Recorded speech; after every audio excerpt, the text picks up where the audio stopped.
Hello and welcome to my stream. Tonight we play more of Digimon World, and last Sunday we were trying to get a Ninjamon once again. Interestingly, or what happened to us was very interesting that the unexpected happened. Like, I was hoping for the best result possible, and what I got was, let's say, one of the worst results ever, which was Tyrannomon. Nobody here, I think, likes Tyrannomon because he's a Digimon that's too demanding, he's always hungry, he needs a lot of things for him to be happy or disciplined. Actually, that's the fact that I think that make us get him, which was that his discipline went all down while I was working on his happiness. Even though Patamon was very happy, his discipline was like near zero or even at zero. And then the game gave me a Tyrannomon. So I was not very happy about that, but that's what we got. So now we need to work with it. And at least he can digivolve again into an ultimate, and there is one that we still don't have. So I'm trying to push on my memory, like to remember how did I work with Tyrannomon in the previous attempts.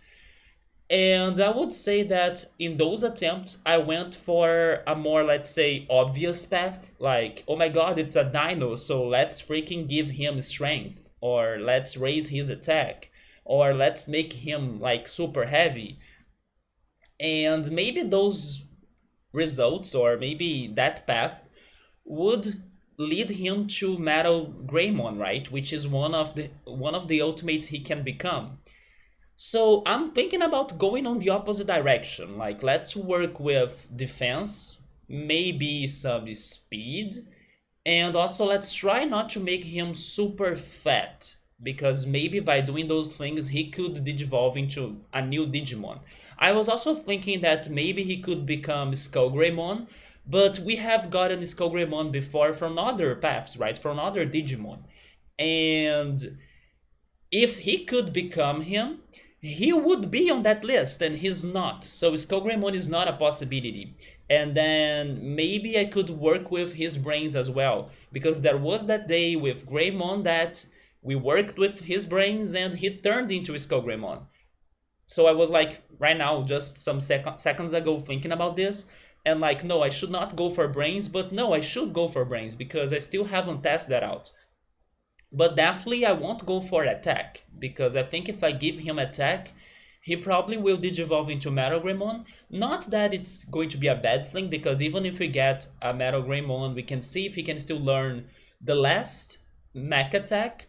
We are only missing two attacks now, it's a earth attack and a mech attack. Or we can put him to fight in the arena, because we are also still trying to win a rank S tournament. We almost had it last time with Andromon, but sadly he died just before he could join the tournament. So we'll see how it goes today, but I'm really hoping that we can get the other ultimate. So that's going to be a new Digimon to our chart, right? And of course, progress. I'm more worried about getting the Digimon because that's harder than freaking get the new attacks, right? Also, hey Squall, hey Ultros, how are you guys doing? Hopefully you guys are doing great. Ultros, I watched the video you sent me. You sent me a recipe for a lime pie. That recipe was very close to how I bake mine. There were only a couple differences, starting with the ingredients. For example, that recipe was using the graham cracker. I go for a cornstarch cracker, or I go for a different cookie. And because my cookie is already kind of sugary or it's sweet, I do not add sugar to it when you kind of crush it or turn it into a powder, right? So I just crumble the cookie or like crush the cookie, and I don't add the sugar they were adding on that recipe. What was the other thing that was different? I'm trying to remember now. I also thought that they left the crust in the oven for a lot of time, Maybe it's because my oven is kinda OP. I think that my oven is like a heat monster. So I don't leave my pie in there or anything actually for a lot of time because it can burn it. They left the pie in the oven for like a half hour. I was thinking that was too much. There was something else that they did differently, but I can't remember right now. Was it when they were adding the condensed milk? Oh yes, it was. They used eggs on that recipe. Yeah, they mixed eggs, condensed milk, and what was the other thing? Oh yes, and the lime juice. I do not add eggs. I wonder if I should. Maybe it's going to give me a different texture, maybe a more creamy texture to the cream.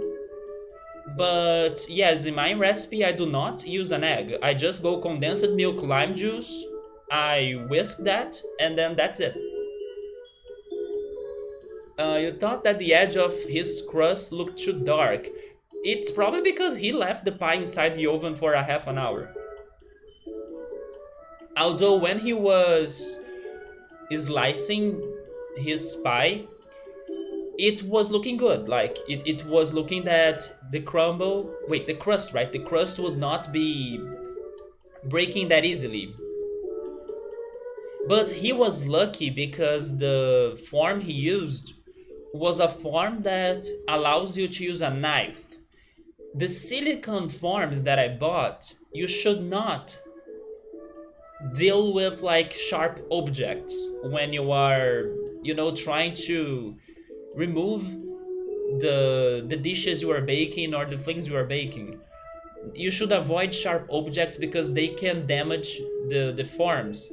So that's another problem I have. Like, my only way to remove the pie from the form is if I flip the form or turn the form upside down. I cannot add a freaking knife in there unless I have a silicone knife, but I don't. So yes, I was like thinking, I was wondering how is he going to remove the pie after everything, and he was using a knife. Like, I wish I could, but to not damage the form, I can't. I would have done it in a spring form. Yes, the spring form would be the best way for you to remove the pie. But his form is not bad either. It's just that, sadly, my silicone form should not get sharp objects cutting it or, damaging it. I would have done it in a spring form to keep the crust more insulated and protected. Eggs would add richness and different texture. I should try that. I have never thought about that. And a stiffer pie in a way. I will try that next time, yeah. Thank you for popping in this morning. No problem, man. I'm kinda glad that I noticed you were live because I haven't been too active on Twitch.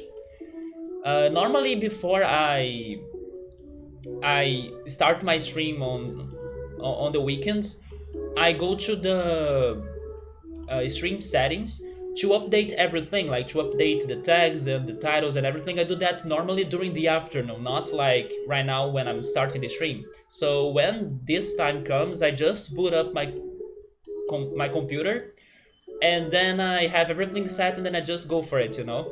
So yes, when I was doing that, I noticed that you were live. And also thank you for playing Top Gear because that game rocks. It would have a creme brulee type texture. Man, a creme brulee, dude. Now you're making me dream to have that.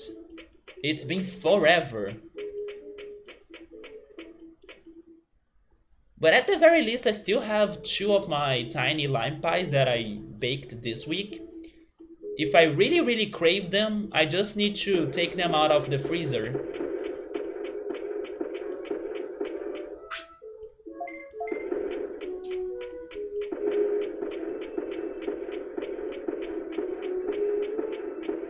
So let's start the training for Tyrannomon. It's going to be a different training. I'm not sure if it's going to work or not, but we're giving it a shot.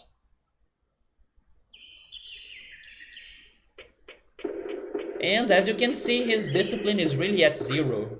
That's why I think Patamon turned into him.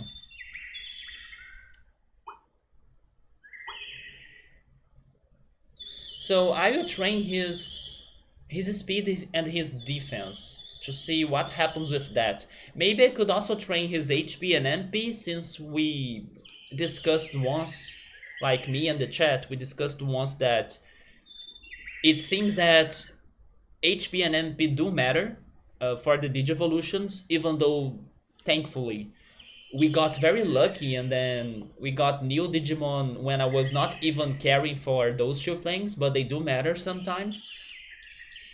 So I should also consider training them.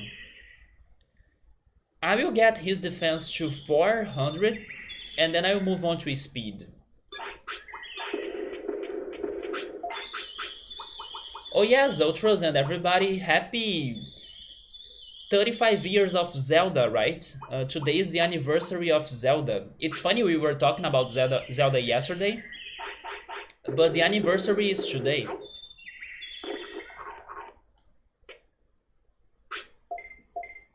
Hopefully I can play either another Zelda game soon or a game that feels like it. I do have some couple names or some couple games on mind or in my mind that they seem to be close to Zelda.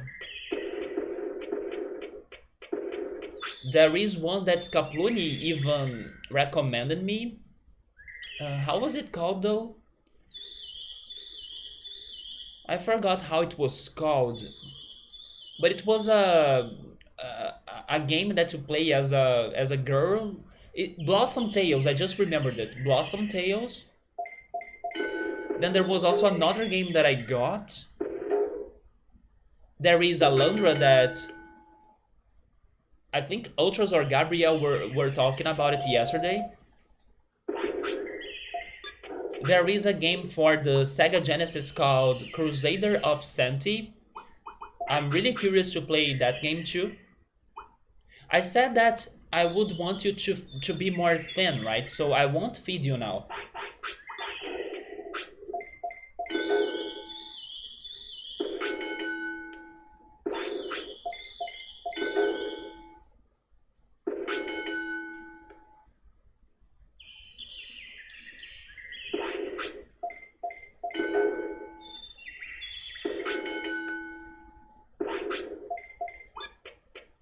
Do I have bodies?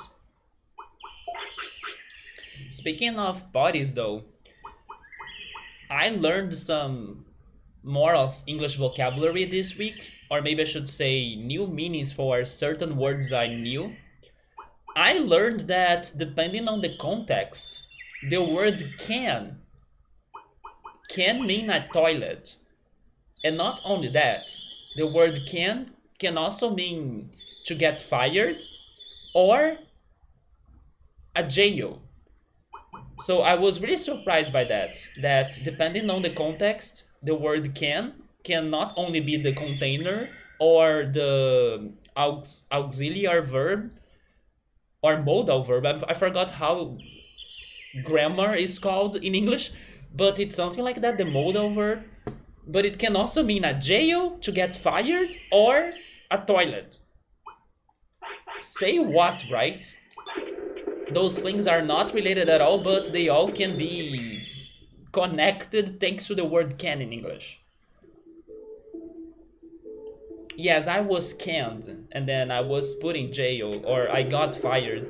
That's a very weird uh, way to say it. Maybe it's not like common anymore because I kind of don't remember ever hearing somebody saying it like that. Not even in series or movies. But totally, I haven't heard about it regarding the meaning of being a toilet. Like, nobody ever has said that referring to a toilet. Sitting on the can? Yeah, I have never heard of that.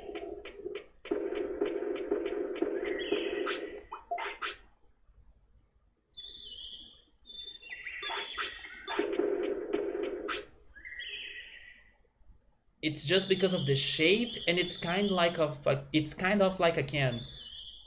Yeah, I can see that now, but I don't know, it's still a bit weird. You understand getting canned, going to jail? Maybe because you are going to be locked and I don't know, like you are like if you were a product that gets inside a can and then you stay there. Yeah, you are getting sealed inside of a can, kind of like that. And then being canned when you're fired, it's hard to connect, but maybe it's something to do with being put on the shelf. To be put on the shelf? I'm not sure if I got that. I mean, I understand, but I still don't see the connection between being fired and being put on the shelf. Like, so somebody else can get you? Is that what you mean? So you can find another job thanks to that? If that's the connection, then I can see it.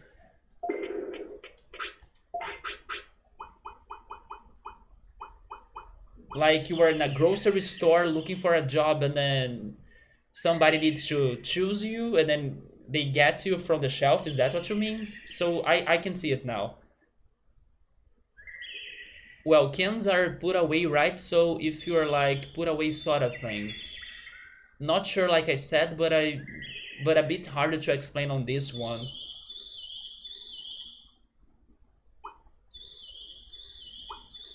Oh, do you mean like a can that you are trashing away? Like an empty can?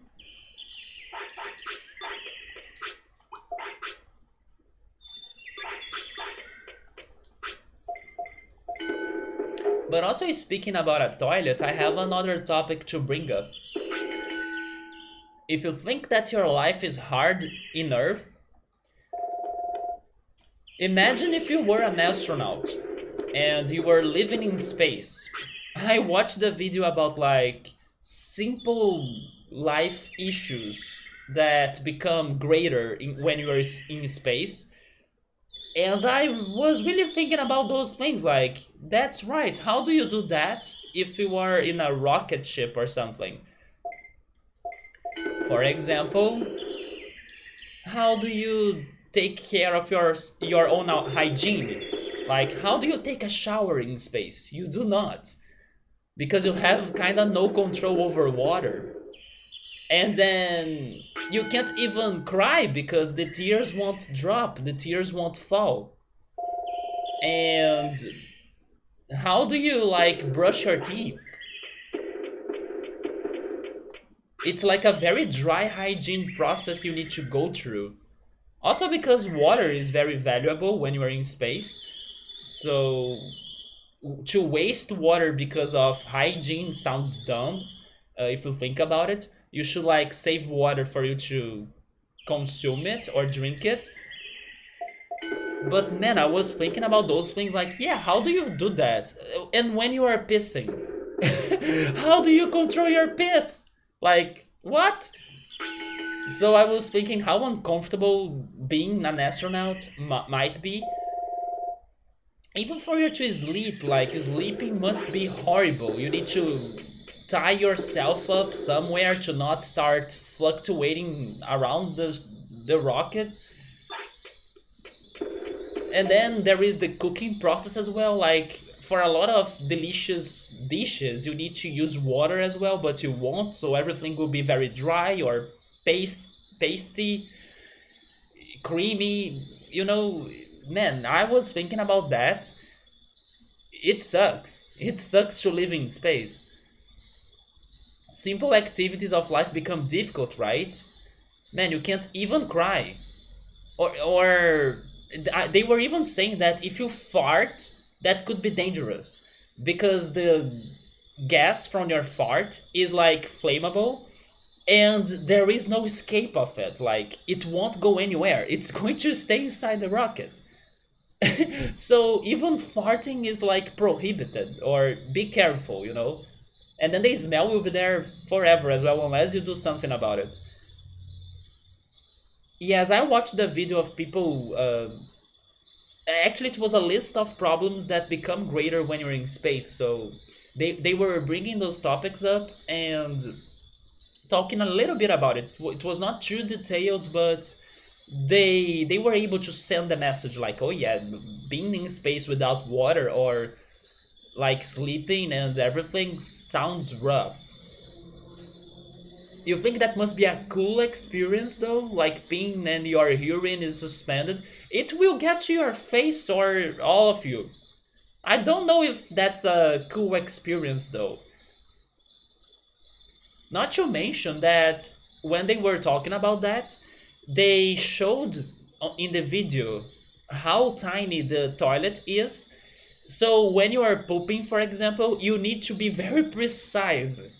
Like you need to be exactly on the right spot of that hole because in a rocket you should like make it lighter or the most light it can be. So when it's like um wait, what is the word?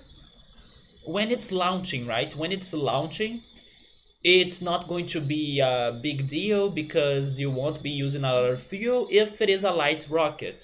So everything in the rocket must be optimized and tiny if possible. So the toilet, for example, is very tiny and they need to be very precise to poop.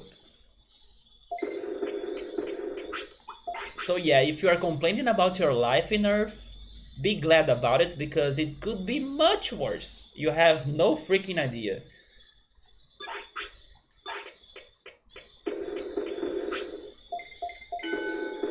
It would sort of feel like peeling underwater.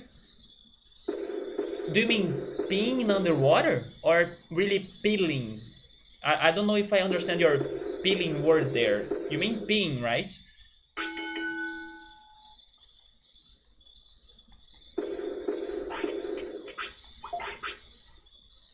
Oh, he's tired? Maybe it's because I'm not feeding him.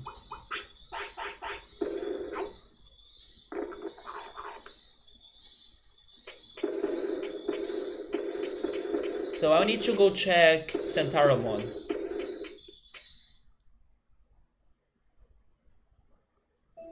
All I know is that I'm not crazy enough to go to space, especially now after I watched that video.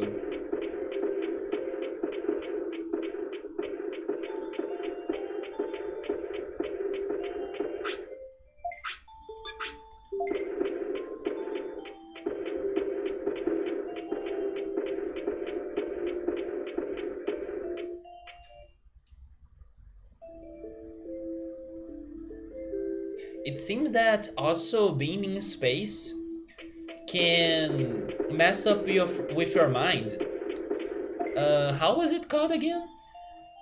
But there was something about, I don't know, the cosmic energy, like there was like a cosmic wave or a cosmic influence that could change your brain length or something if you spend a lot of time in there, that could give you some brain problems or psychological problems.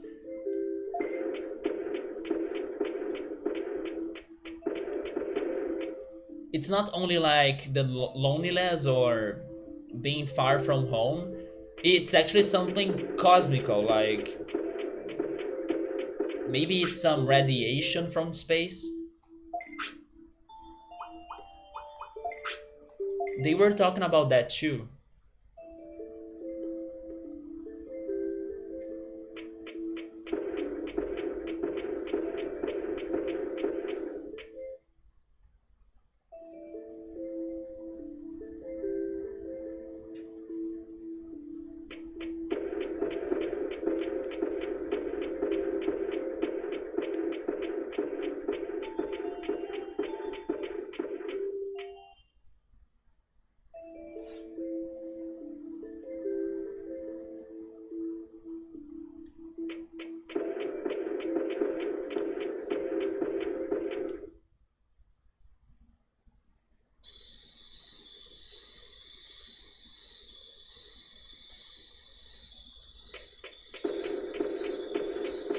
So let's go back to the speed training.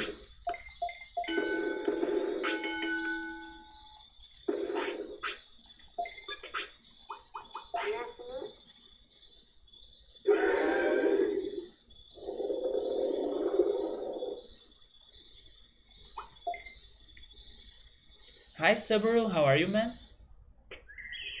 I'm trying to go on a different training for Tyrannomon. I'm training his defense and speed, and maybe I will train his brains and HP and MP. I'm avoiding his attack training. I'm also trying to make him lighter because normally we go on a heavy direction, right? Normally we feed him a lot. Because if there is something that Tyrannomon always wants, is food. So this time I'll try not giving him that much food. I'm doing alright, man. I was just a little bit tired, but I took a shower before starting the stream. So I'm not too tired now, but I went to bed very late yesterday. Yeah, I'm trying to get another Digivolution in here. And in order for me to do that, I gotta do things differently, right? So probably, to be honest, I think I will still not get it. But I will have more information about what may be working or what may not be working for him, right? So it's a shot.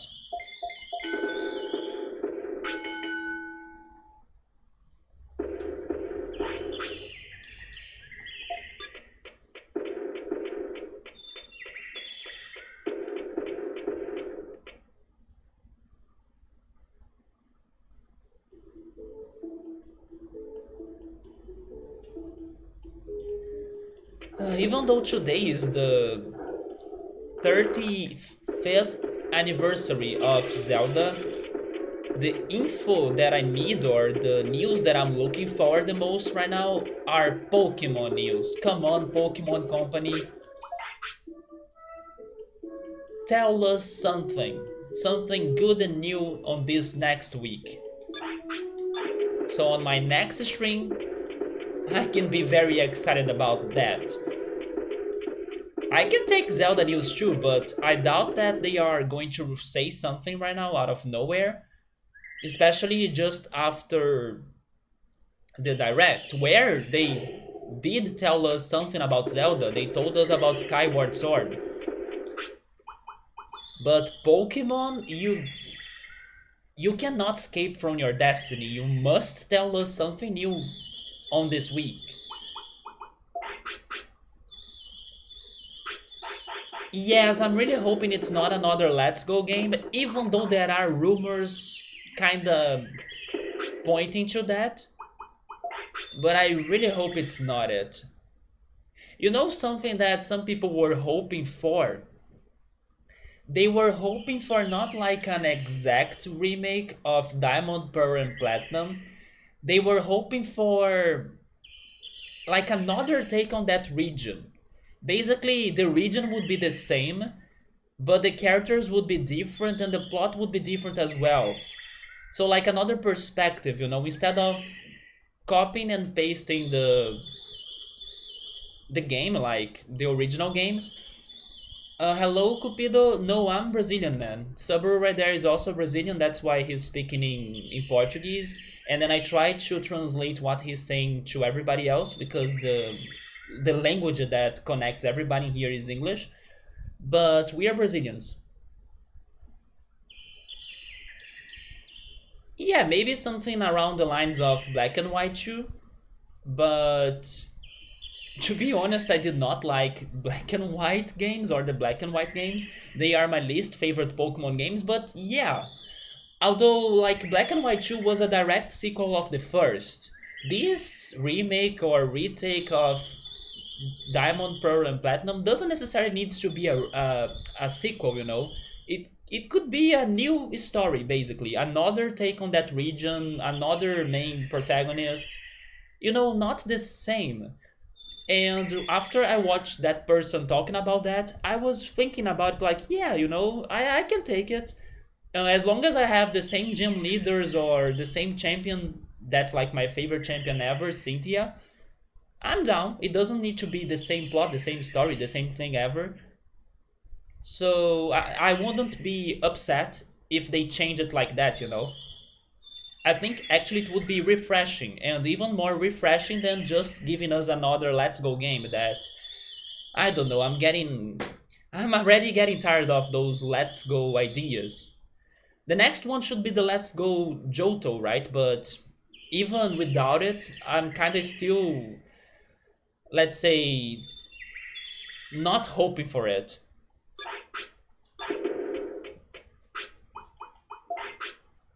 But the Pokemon Company, they kinda don't take big risks.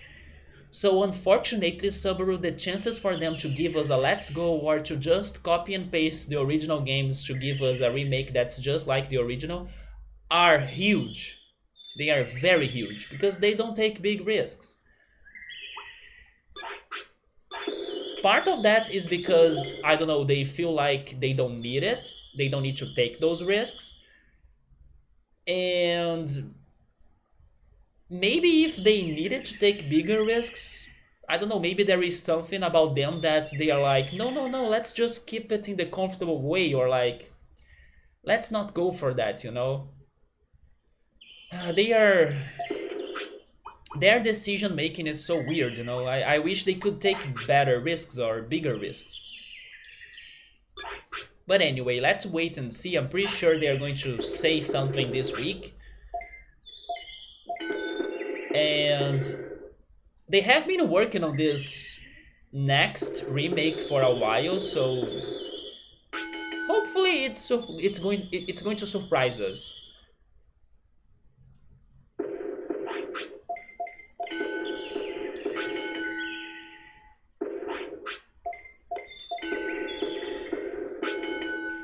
The chances of something better is low because the franchise doesn't get updated or it doesn't progress. Just like Ash's age. Yeah, you are not wrong about that, but did you know that there was one episode on the Pokemon anime, or in the Pokemon anime, right? In the Pokemon anime, that Ash was like telling Pikachu that it was like the anniversary or the 1 year anniversary of the day that they left Pallet Town or the day that they started their journey.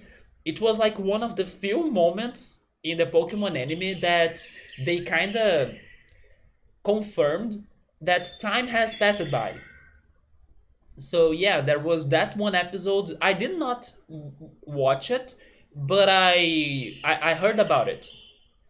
I don't know exactly which season, but I would say either in the Gen 3, like in Ruby, Sapphire, Emerald season, or Gen 4. Although I watched the Gen 4 episodes and I do not remember that or that episode. It's been a while, but I do not remember that.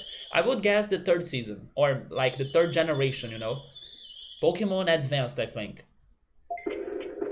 But yeah, there was that one episode. It's not like Ash's birthday, but it was the anniversary of the day where, or the day when, he met Pikachu.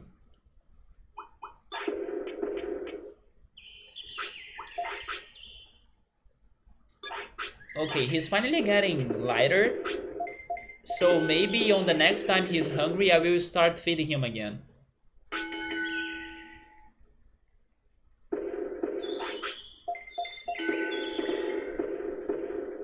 After today's stream, I need to continue watching the Pokemon episode of the current season. I only watched the beginning of it, I need to finish it.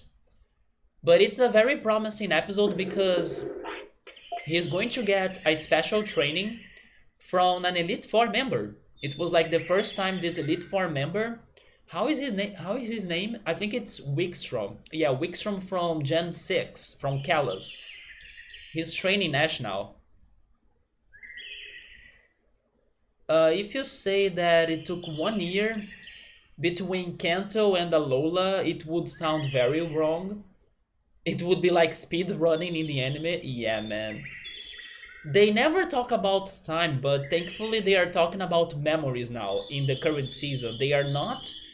I mean, of course, it could be much better. There could be more connections, and I don't know. They could like give us more flashbacks from the past.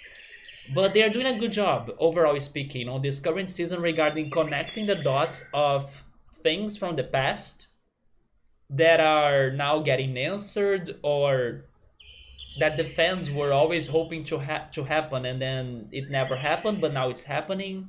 You know, they are kind of giving us a lot of different and new things to the anime. but they are also bringing some things from the past that were ignored for a long time. I'm really excited because they are going to even bring back Gary Oak, which is pretty much Ash's first rival. I really want to see that character back because the last time they had him in the anime was during Gen 4. I want to see they meeting again and to see how much Gary has changed. But not only Gary, they are also bringing back Iris, although I'm not a big fan of Gen 5 or Iris.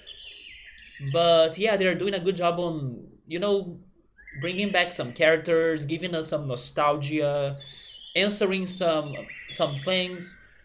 Did you know that recently in the last Pokemon movie, they even mentioned Ash's dad? Did you hear about that? But there is one problem though. It seems that the stories on the movies they do not follow the same timeline of the anime. But it is surprising to see that even if it's for like just a scene or just a moment, that Ash realizes his father. And that happened in the movie, the last movie they released. I don't remember the name of it in English though. It's the one with, how is that Pokemon called? Zera. No, Zeraora was another Pokemon.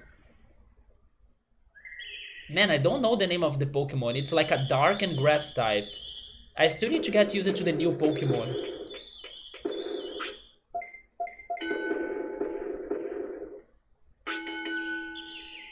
If it is somebody random, it's going to be like bad or not funny. Wait, what do you mean by somebody random? Having somebody random in the anime, is that what you mean? I mean, they still have a bunch of random characters in their episodes, of course, but sometimes they do give us a nostalgia or a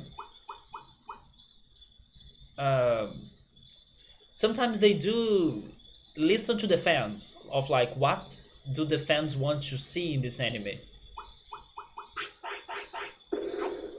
By sometimes I mean now, right? Because in the past they used to ignore everything and then just do their way or just doing it their way.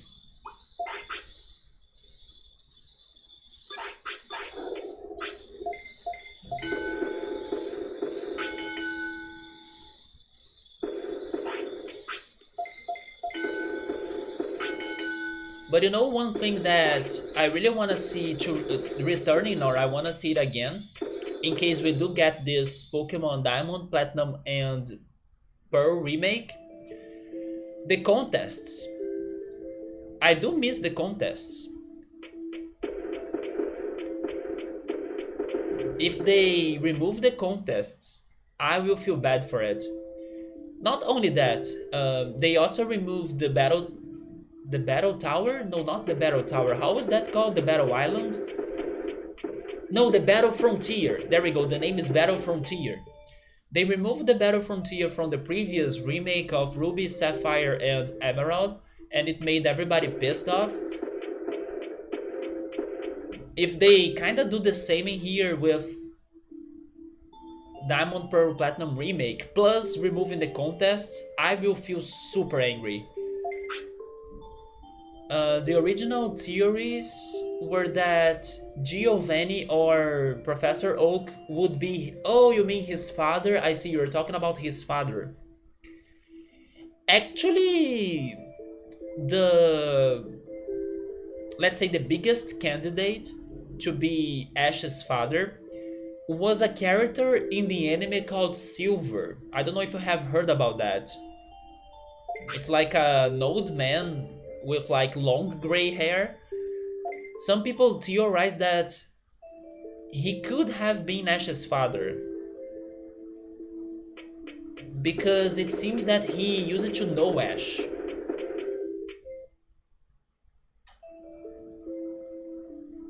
I think that Giovanni would not be it unless they want to surprise everybody. Like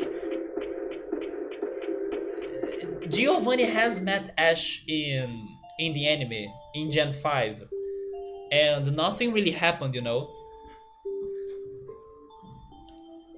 Yeah, Silver is the name of the rival in Johto, but in the anime it's another character. It's like an adult with long gray hair that used to be a Pokemon trainer.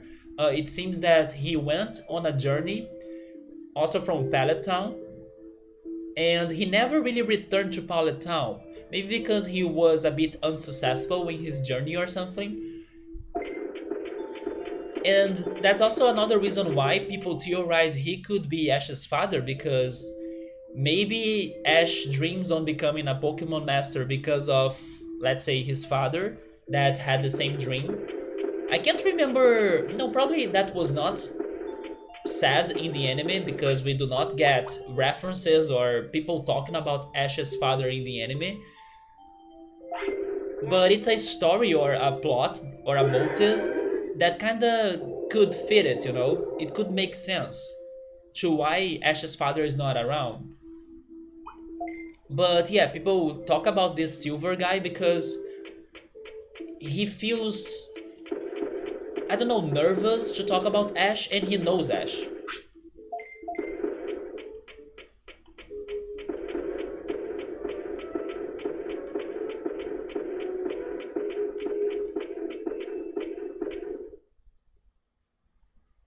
But it is kind of weird that the Pokemon Company has decided to keep that secret for more than 20 years, isn't it? Why not, I don't know, give us an answer for that already? Also, by the way, Tyrannomon got to wave of 1. That can't be good.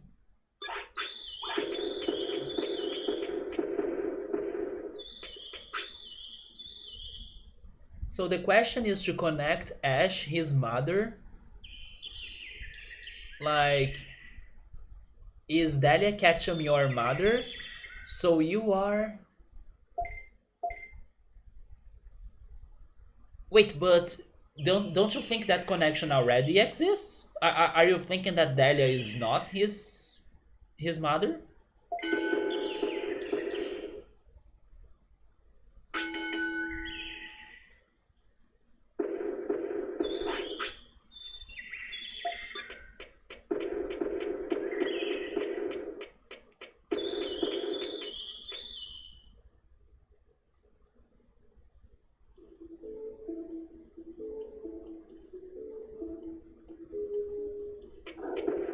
Oh, you mean Giovanni knowing who's? Oh, I see. You want Giovanni to confirm if he knows Dahlia Ketchum or not. Because maybe when he left that family, Ash was still a baby, he didn't know how he looked like. I see, that makes sense. Yeah, Giovanni is the leader or the gym leader of the Iridian City, which is very close to Pallet Town. I mean, there could be a connection in there. But but think about it. Giovanni is the Team Rocket leader. Of course he would know who his son is. Like with Team Rocket's informations and you know how they spy on people and try to steal from people and everything, he would know who Ash is. Maybe he wouldn't tell him, but I would assure you that Giovanni knows it. He is not a dumb character. Unless people, I don't know, try to hide his son from him. And then that's another conspiracy then, but I don't know, with Giovanni's intel, that's the word I was looking for, intel. He totally would know who Ash is. Or maybe if Professor Oak and Dahlia reveal the truth, that he is the father. No, I don't think so. And then Gary is Gary is Ash's um, nephew. No, I don't think so. That's no, that's too crazy in my opinion. Don't you think that? Oh yeah, that's right. Now I'm getting lost on that family tree. Ash is nobody very special to Giovanni if you for him to pay too much attention to him. Yeah, because Giovanni only thinks about himself, don't you think? He's very selfish.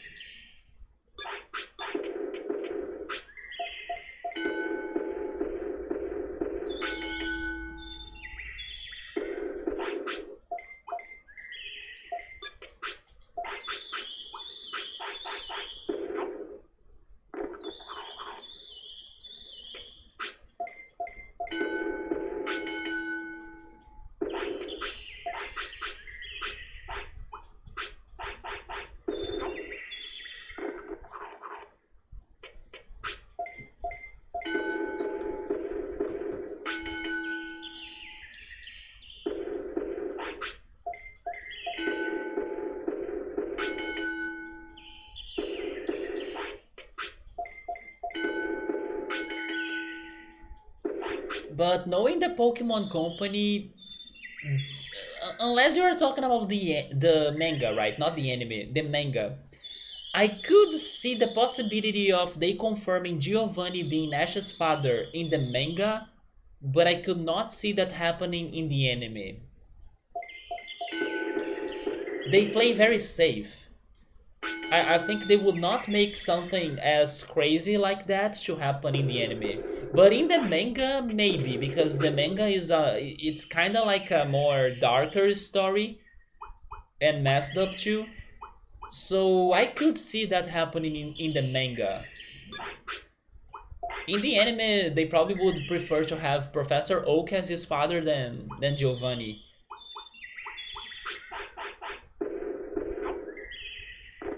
He's a businessman that once dreamed to become a trainer, a Pokemon trainer.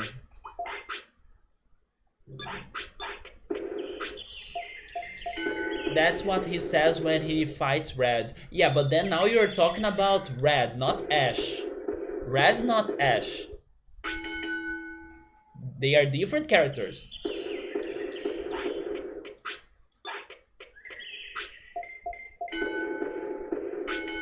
Of course, they are kind of like clones, but they are not the same. I got the speed I wanted. Let's go for brains. But Giovanni is Giovanni.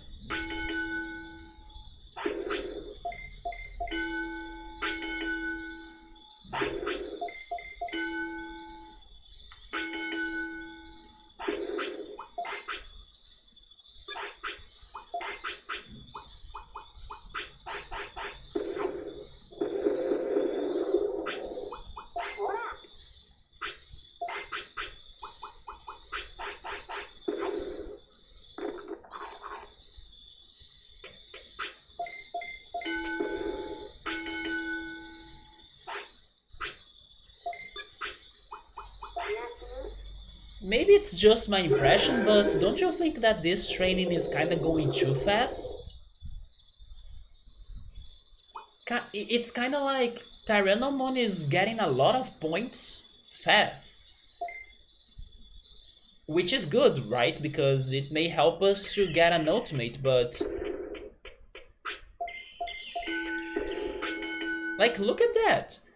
It's day 8 of his life and his stats are not bad. Yeah, he's age 8 and I don't know, I think his training is going very fast.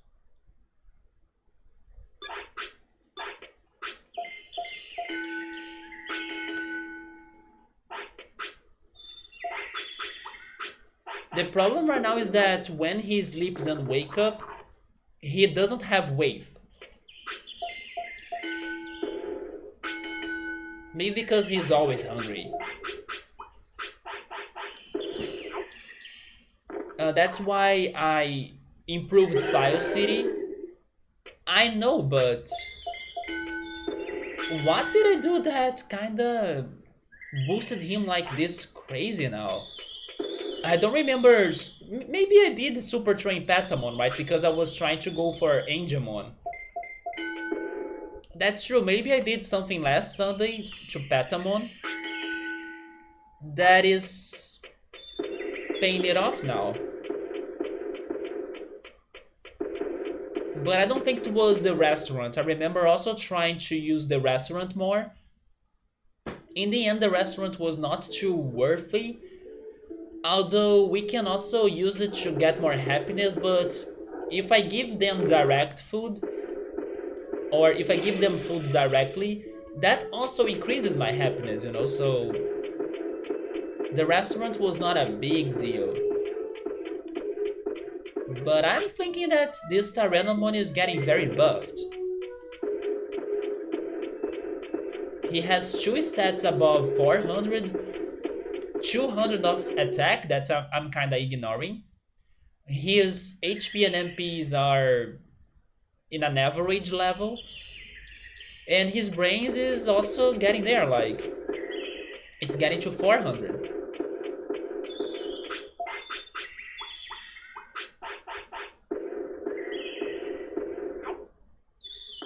Ash's father abandoned his family because of the dream of becoming a trainer, and that's what connects him to Giovanni, because it's the same dream.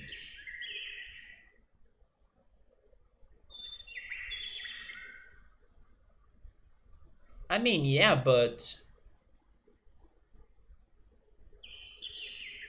I still, maybe they were initially thinking that could be it, but I still don't think they will like confirm it. They probably have changed the plans in the way of coming up with the Pokemon episodes. I cannot see the Pokemon episodes or the Pokemon anime giving us an episode revealing that. I cannot see that. It's going to be too shocking to people. Like the kids will get traumatized. Oh my god, the villain is Ash's father?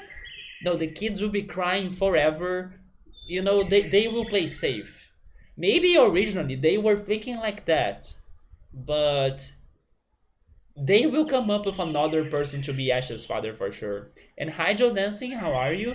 Joe Dancing, I really like that customized Twin Peaks Tarot deck you were showing me, right? Really great one. I hope you can get it. But after I was looking at the cards, I realized that, oh man, I should be careful because maybe this is going to spoil me a little bit, right? But they looked very great. The art was also based on the, let's say, traditional looking cards. That was really like a very good adaptation of that original deck. Yeah, it was very cool. Not to mention the extra cards it got in there too, like the writer. I think it had two, right? The writer and the director. Professor Oak was a trainer. You don't know why he changed his career. I also have no idea. You didn't think of that, but I'm totally right. Yeah, I noticed that there were some cards about the characters showing a little bit of details, but don't worry, I don't think I got spoiled. But for example, I noticed the information on the devil card. Thankfully, I got to the point uh, of that information when I was watching season 2 of Twin Peaks, like to where I stopped. I was able to learn about that. But when I realized the amount of details, I was like, maybe I should be careful in here because this could be like with some other information that I still don't have. But in general, I did like those cards a lot.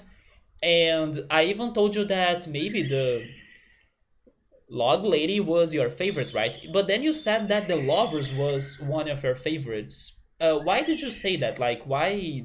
What was in the Lovers card that made you like it too? When I looked at the Lovers card, I just thought it was okay. Maybe because I still didn't get the detailed information of the reference they are going for. But when I looked at it, I thought it was kind of normal. But in any case, I still gotta go back to Twin Peaks.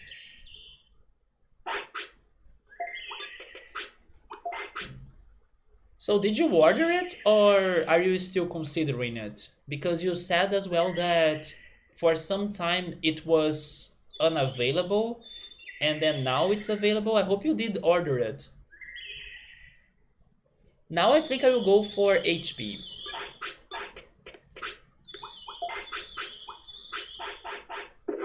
Oh, in that card it was Bobby and Shelly? Okay, maybe that's why I was confused. I could not really see who were those characters or remember them.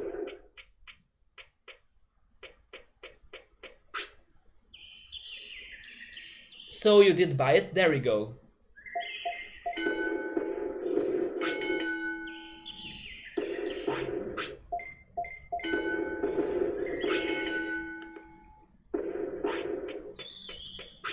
Speaking of series, movies, and uh, those things, I watched a video some days ago, Jordan, saying that this movie critic, he was bringing up a, let's say, pattern or trend that he noticed that's been happening in the industry a lot, or maybe for some years already. And then I wonder if you would agree with him.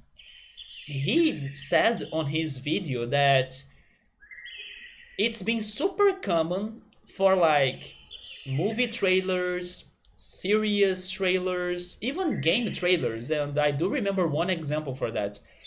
It's been super common for trailers in general to be recycling very old popular songs, giving them a new take or like a new genre and a new cover, and putting them in the freaking trailer. And I think he's right because there were a couple trailers that I remember re- recognizing or realizing the song that was playing, but totally different. Like they really gave it another take, you know? It was not like the same genre, the same rhythm, the same singer, but it was the same song. And he was saying that he's now thinking it's funny that every time there is a big trailer being announced, there is like that happening as an old song with a different rhythm, a different cover, and he starts laughing like, "Oh my God, they did it again! It's happening everywhere." And I think the last time it happened, like he was noticing it, was for the Doom trailer that I haven't watched, but it seems that it was a Pink Floyd song that got recycled out of nowhere.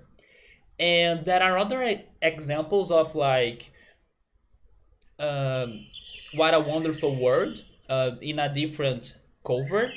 And there is even one example that I actually heard it before, but not thanks to a trailer, which was Guns N' Roses' Sweet Child O' Mine in a very acoustic guitar cover and in a very slow cover as well. It's a very slow song, right? Not like the original. That is a song that I heard before because I actually have it on my Spotify and on my phone. But I don't remember seeing it in a movie trailer, but he said it was in there. The one that I remember seeing in a gaming trailer was the trailer for Skull and Bones with a remix of Seal's Crazy, right? And yeah, I think it is becoming a trend. And as you work with movies and everything, I wonder if you also notice that or if you would agree with him. And in my opinion, even though sometimes maybe the original song sounds better than this new take or new cover, I'm glad they are going on this direction just for the fact that the more covers we get on trailers means the less dubstep we get on trailers, right? Because there was also a phase that every freaking announcement or trailer or, everything important was getting dubstep songs. I hate dubstep. It still happens mostly to games, but it happened to movies and series too. But yes, give me more covers and not dubstep.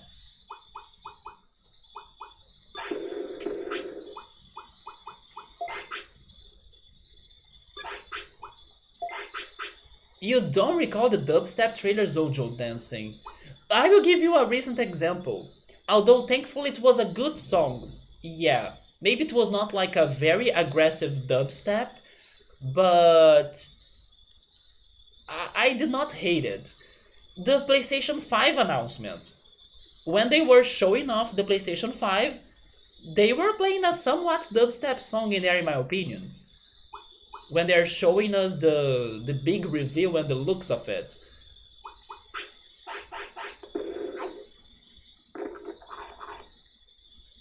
You're not a huge trailer watching person. To be honest, I think you are not doing it wrong. Like I can see that, especially because lately trailers have been showing things off too much, like more than necessary. You can kind of know everything that's going to happen in a movie by watching the trailer, and that sucks. They have been too spoilery. So if you're avoiding the trailer and going blind into movie series and everything, that's the best, to be honest. Yeah, you like going in blind, right? It's the best experience. But at the movie theater, of course. Video game trailers make sense. Yeah, video game trailers have a lot of dubstep. But I do think I have watched some movie trailers with that too. But yeah, I can't think on an example. But totally the new covers and, very old songs being recycled instead of people coming up with new songs being composed today to use them in the movies or uh, in the recent serial trailers and stuff.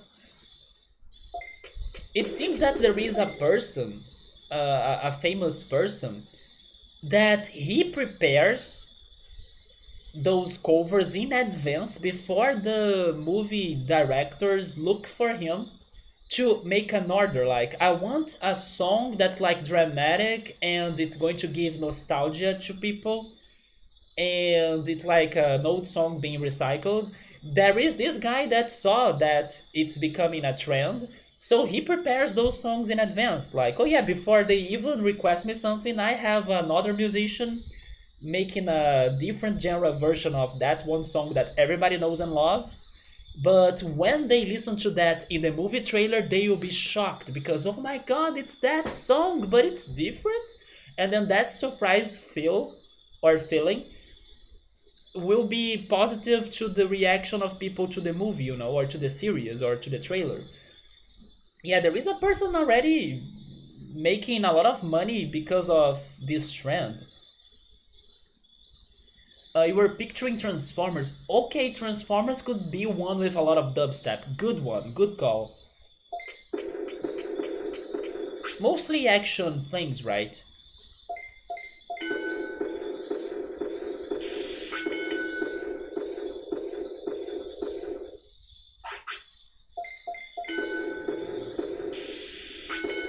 But speaking of music, Joe Dancing, I have been watching the Big Brother Brazil. It's like a reality show that I don't know if there is a Big Brother the US, maybe, but I know there are Big Brothers in other countries, especially one in Italy that people have been talking a lot about it here in Brazil because there is a Brazilian in the Big Brother Italy edition. Joe Dancing, there is a. This is going to be like a very stretched up story, but let me try to connect it in here. There is a famous person in the Big Brother Brazil today that she worked in a soap opera called Chiquitita in the past when she was a kid, which is a fun fact. I did watch that soap opera as a kid. And now she's a grown up and everything. And the Big Brother Brazil decided to make like a, I don't know, a video as a tribute to her, like showing more of her story and things. They freaking played Chiquititas Baiaba in that video. I was like, oh my god, it's Chiquitita the song! That lasted like only 10 seconds because they only got the Chiquitita line, but it was enough for me to be happy for it. So thank you, Joe Dancing, for giving me the references that I need in my life. because I was super happy to hear Tikitita for 10 seconds during the reality show. I was like, yes, I know this! I got it! I know this reference. And yeah, that song is fantastic. It was one of my most heard songs. It is on my last year Spotify wrap up, right? 2020 wrap up. It is on my playlist. But is there Big Brother the US? Is that a thing in there? I have never heard of the American edition. Maybe it's not popular in there.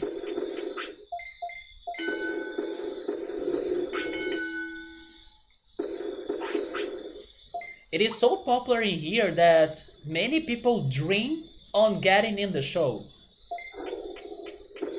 They send their videotapes every freaking year to try to be selected and stuff.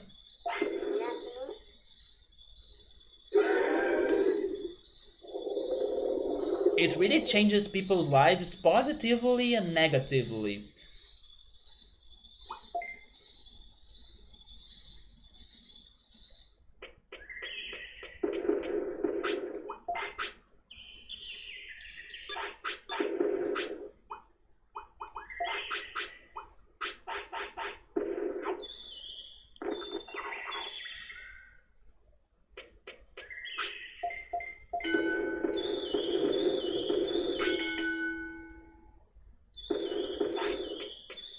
Oh yeah, Joe Dancing, today I was checking the feed of my YouTube, and there is this Brazilian couple that they are always talking about series, movies, and everything, giving their opinion about those things. And they had a thumbnail of one of their videos that got to my attention, but I decided to not watch it because of spoilers. But they were talking about an Amazon Prime series that they were comparing it to Black Mirror. Let me see if I can find the name of it again. But I was very curious. It was something that I wanted to watch at some point. I have a lot of series to watch. Oh, it's called Soulmates. Yeah, it seems that there is an Amazon Prime series called Soulmates. I'm guessing it's a new one, I'm not sure. Like it's a recent series. That, according to them, it's going to be the next Black Mirror. In my opinion, if somebody tells me that, that's enough for me to wanna watch it. Because it's probably going to be very disturbing or mind blowing. So I'm down. You haven't heard of that? Me neither. That was the first time I saw somebody talking about it. But I do trust the next Black Mirror. Have you watched Black Mirror on Netflix? It is another one of those things that is going to ruin your day if you watch. But I thought Black Mirror was overall speaking good. Yeah, you watched a couple episodes. Yeah, they are saying this new show, Soulmates, is just like Black Mirror, but on Amazon. So that comparison is enough to make me curious to watch it. But I have a lot of series to watch. I want to watch this one now, Soulmates. I still gotta watch, still speaking about Amazon series, Utopia, because I have watched the original Utopia like the first time they created a series with 2 seasons. It was fantastic, and now they kind of recycled the script or the idea to make a new show, probably with some differences, but still like the same core or the same story, hopefully. And people have been talking about it as well and saying good things about this new Utopia retake. I need to watch it. Tales from the Loop, that's kind of like Amazon's Dark. That's more than enough for me to be watching it as well. And a very different and unique series called Dispatches from Elsewhere. That's another one that I'm super curious to check as well. And a friend of mine has been checking on Disney Plus, WandaVision. VandaVision. I'm not sure how to pronounce her name. Maybe it's Vanda, right? VandaVision. And this couple that I just mentioned too, this YouTube couple, they also have been making lots of videos about VandaVision. So it seems to be very mind-blowing, surprising, and great. So I have been very curious about all of those shows. Yes, VandaVision, exactly. It seems to be in the Marvel universe, right?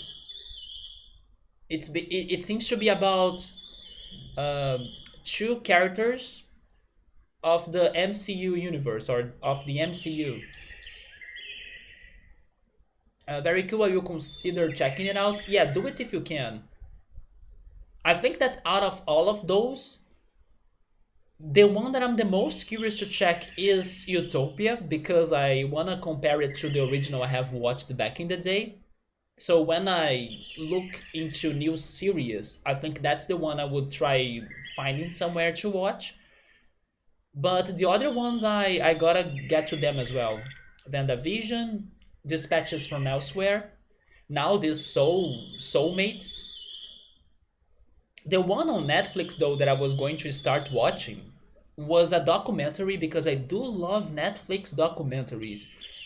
I I can't say that Netflix original movies are very great. In my opinion, they are always lacking on something. The series can be good or bad, it depends. But the documentaries of Netflix are probably their best. That's my opinion. And I started watching a documentary, but I kinda only watched like 5 minutes of the first episode, so it's nothing. This next week I'll try to end or to finish that episode. It's about people that had near death experiences. I don't remember the name of the show though. Give me a second, maybe I can find it by checking my Netflix list, right?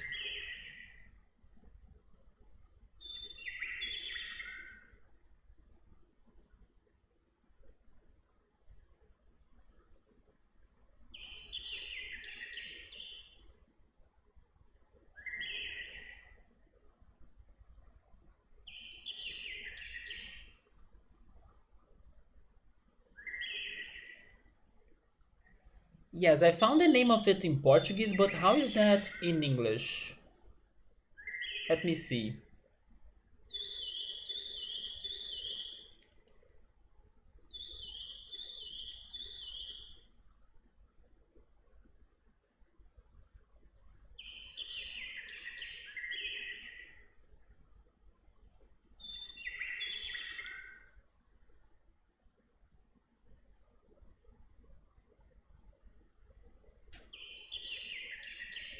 Oh, it seems that it's called Surviving Death. Yeah, the name of this series or this documentary in English on Netflix is Surviving Death. Yeah. So I will try to check that out and hopefully it's as good as other Netflix documentaries. So your friend recently turned you on to Penny Dreadful? I haven't watched that. I think I have heard of it but not too much. What is it about? And is it on which platform? Is it on Netflix? Penny Dreadful. It is on Amazon Prime. It is a psychological thriller that gets to me. I do like that. Is it historical? It looks like a historical series. But yeah, it's interesting. If it is a psychological thriller, I might like that.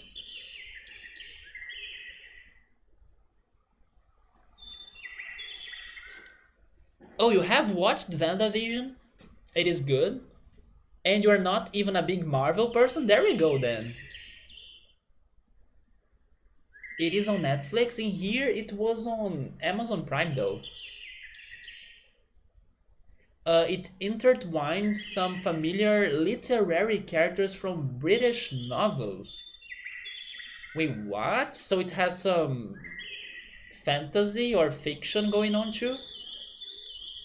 It is very spooky and shocking. It is also very violent and also witchy. You know what has been very violent? I will tell you. Remember that I started watching the Snowpiercer series? I don't know if you have also started watching that. I think you haven't.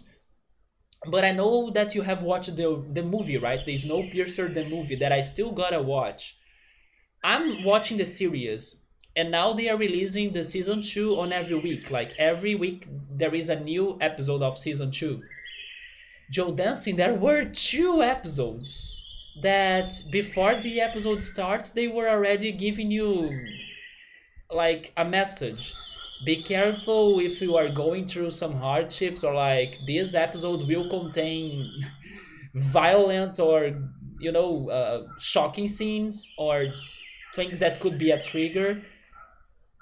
They already have 2 freaking episodes like that. They start with the message like be careful if you're going through some hardships because yeah, this episode may have triggers. I'm like, okay. Okay. Yeah, Snowpiercer has been going all in. I mean, in this first season, there were some very brutal looking scenes for sure. I also think they deserve to get the message, but now they are going with some psychological things as well, and maybe that's why they are really going for the message now. It has a lot going on. Eva Green and Josh Hartnett. That might be alarming. I was not expecting them to. I mean, maybe to do that once, fine, but no, they already have did that or have done that. They already have done that 2 times, and I think they were 2 episodes in a row. So I was like, is it only going downhill from this? Like regarding violence and triggering things? Okay, but it's been a good show. Yeah, this is Snowpiercer series, even though I can't compare it to the movie because I didn't watch it, has been good. Also because it has Jennifer Connelly, our diva from the John Hughes movies, right? Or like from the past, from the 80s.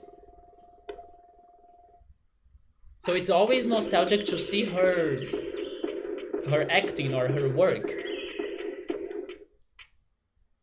You have got to run to the store. Alright, Joe Dancing, before it gets dark in there, sure. But you try to stop by again. Okay, then we can try continuing this talk.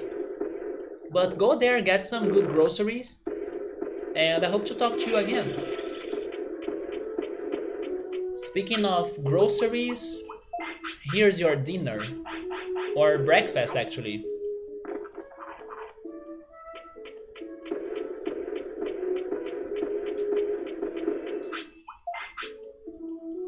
At least I'm able to keep his weight at that rate, at the 10. Hopefully that's good enough.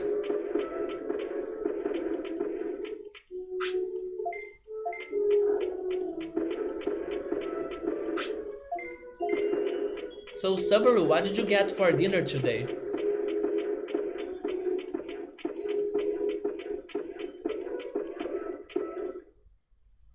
I probably will be eating the same I had yesterday. Grilled ham and cheese ketchup oregano sandwiches.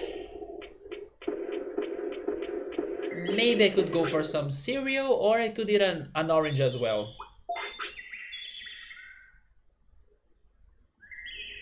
Let's get more HP. Oh, you were eating the leftovers of lunch? Pasta and sausage. Last week I did some grocery shopping. I almost bought sausage. Almost. Because it's been a while since I last had it. But there are 2 places that I normally buy my groceries. And I noticed that the second place had better prices than the first. So I went for the second place also because they had fresh eggs.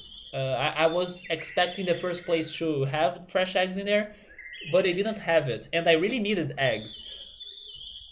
So I ended up buying on the grocery store that didn't have the sausage. They had the eggs, but not the sausage.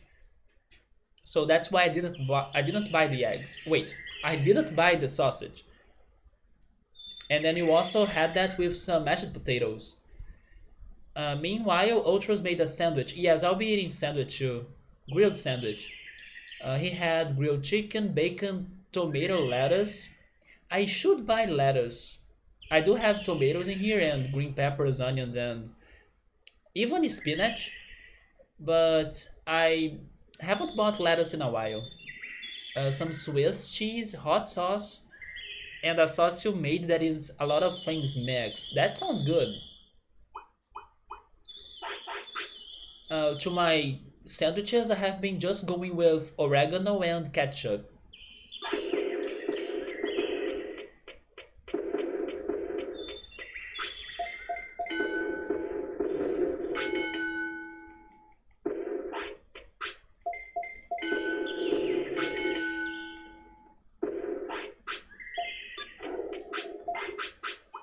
It really makes me happy, Otros, to hear that you really like salads in your sandwiches because, in my opinion, when I think about not only actually, I think it's universal here in Brazil as well. Most people they don't like salads in their sandwiches, and I think it makes a big difference for you to have a salad in a sandwich. In my opinion, it makes it so much more fresh and delicious.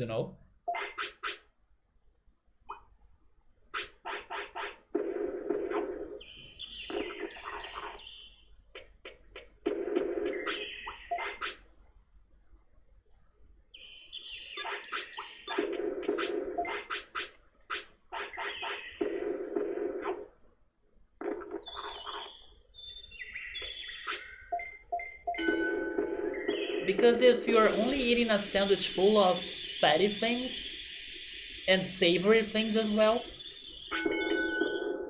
man, you can't feel very well while eating it. It's like the same taste, the same texture, the same everything. It's salt and fat, and then you gotta be drinking something right away because it's so savory.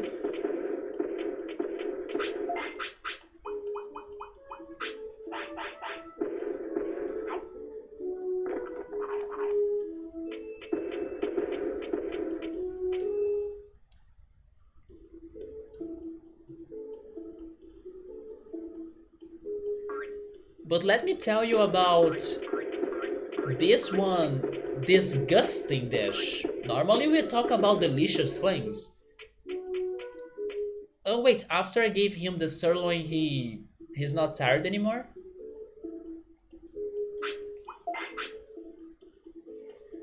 Okay, let's go back to the gym then. But yes, I saw this disgusting dish and it was like a challenge, right? People were testing out some recipes, and one of those recipes was a disgusting dish, of course, or an exotic dish. And they were kind of challenging their friends to be tasting all of those dishes they were making and giving them a note or rating them. I'm talking about a freaking sweet noodle. Yes, a sweet noodle. They made a chocolate and Oreo noodle. Of course, it looked disgusting, but they were actually saying that it doesn't taste bad. What is really bad is the texture, of course. But they were saying that the taste was not bad. But just for your information, there are people out there that, I don't know, they like or they make sweet noodles.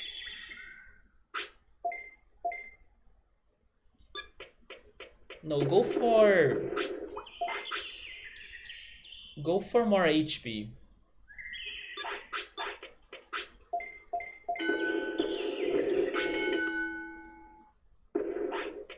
If I'm not mistaken, they were getting those recipes from TikTok.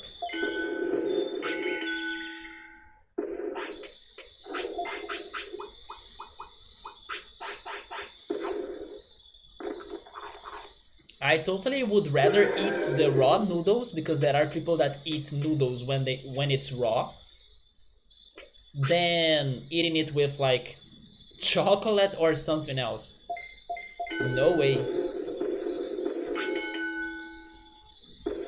There is a limit to craziness. And if Victor were here, I would tell him that boiled eggs on pizza is not craziness because Victor disagrees.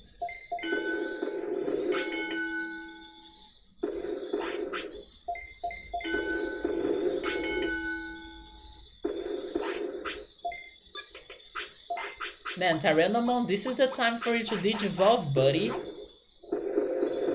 You already have a lot of good stats in my opinion. We are now getting to 4000 of HP.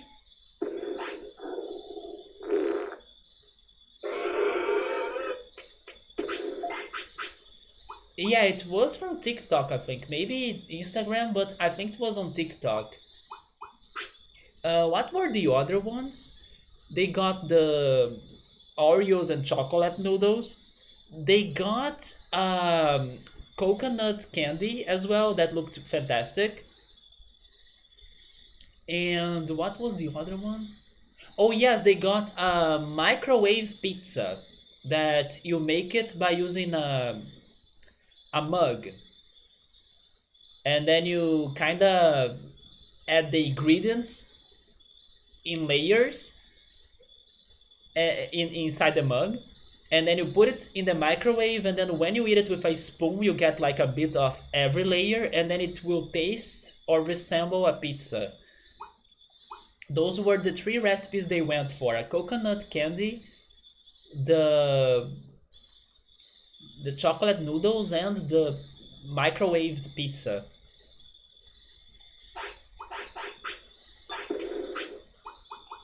But I was really surprised because I never even considered the possibility of, I don't know, a sweet pasta.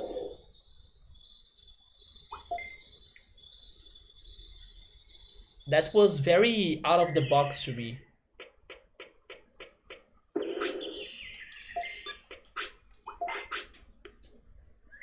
Now I really don't know. I kind of have everything I wanted to him. Or maybe I should say for him, right? I guess I will try getting to 500 of defense, speed, and brains. Because I'm not raising his attack.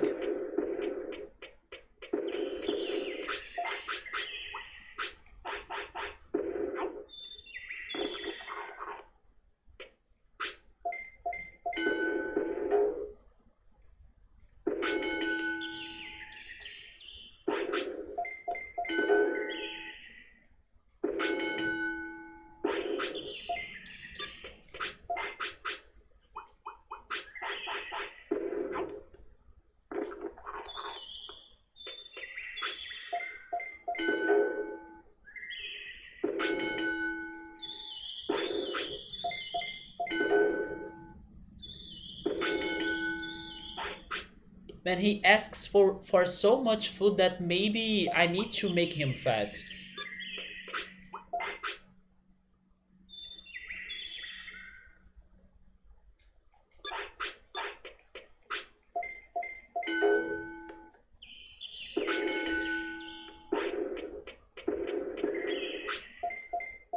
No, this is wrong.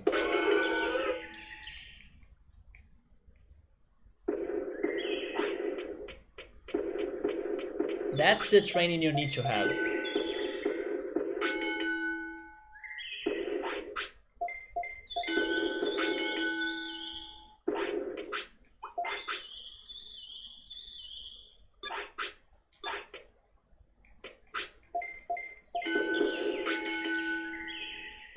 Or maybe he's not digivolving because of his discipline that's still at 0. There are so many things to consider.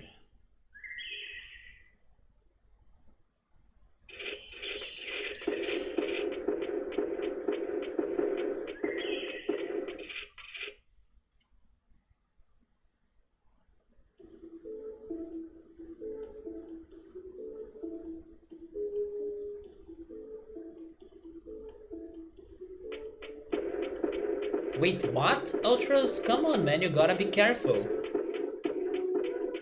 Was it like a deep cut?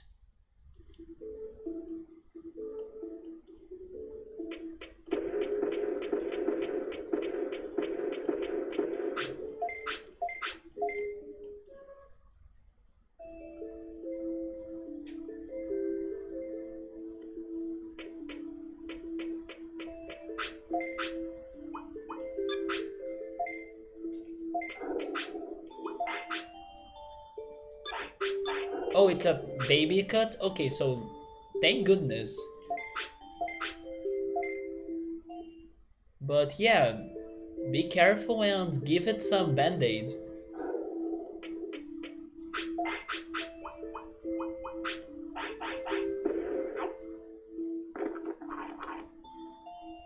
So when Joe Dancing was still here,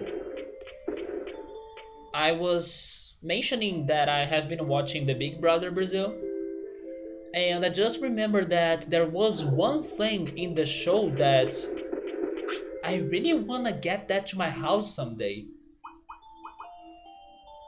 Have you guys ever seen a hammock chair? Because in the house of that show, that reality show, they have hammock chairs. And I'm dreaming to get that to me someday because a hammock chair would be perfect on my balcony where I sunbathe every day. Dude, it like went from I had no idea the existence about this furniture to like top priority furniture that I wanna get in my life. That and the air fryer.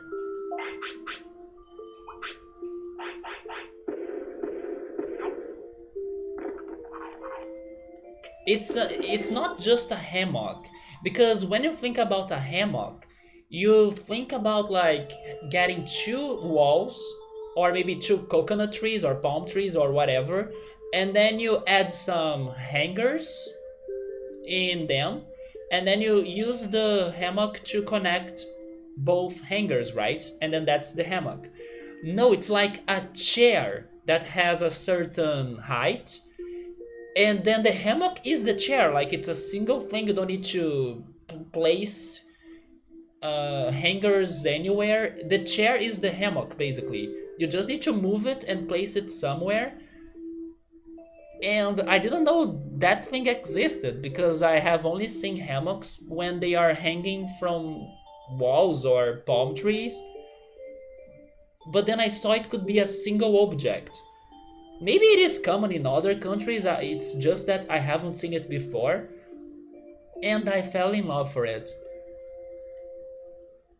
Yeah, but it is just a hammock, but it's like a very, let's say, portable hammock, because you don't need to place anything on walls or anywhere.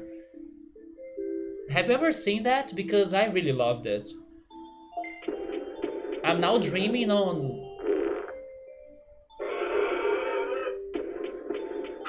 That's going to be bad for Sukamon, right? We may be getting another Sukamon.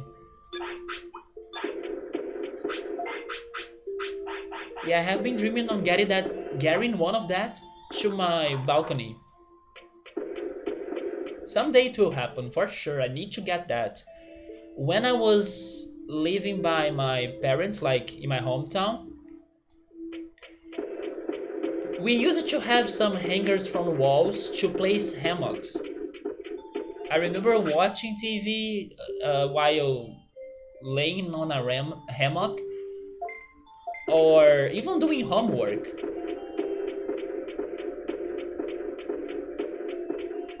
So as a kid, I used to love hammocks. It is super comfy, super chill. The only problem will be when it's raining outside and then I need to cover it with maybe a cloth or something to protect it from the rain. But I can find a way for sure. Yeah, he's almost turning into Sukamon and I'm pretty sure I'm not getting anything good out of this. But hey, Maybe we can work with Sukamon to try to digivolve him too, because we don't know his digivolution. But this Tyrannomon, I think he's doomed.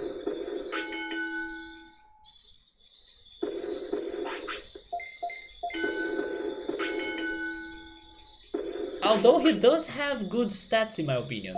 That's what I don't get. I'm probably messing up with his happiness, his discipline. Something else is not going for it.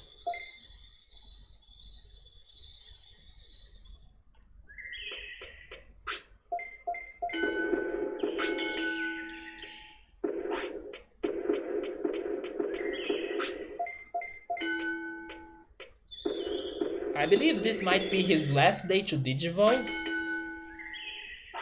because otherwise it's getting too late. You know what? Maybe it's his wave.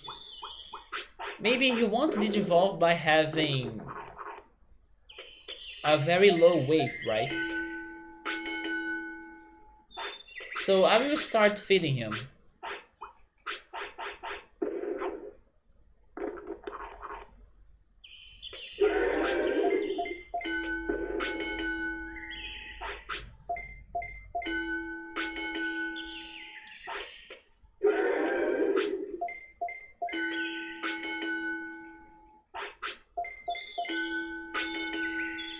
Is that not enough?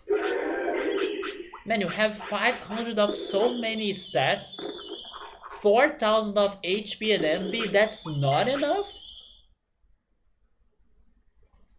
It's, it gotta be the wave.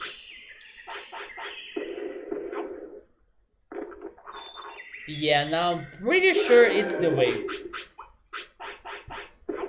It's that one thing that may be wrong, because he can't be bad on his stats.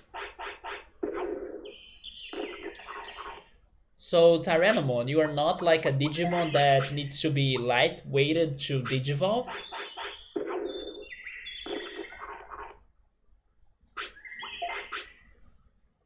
Yeah, now you're heavy, so please do something.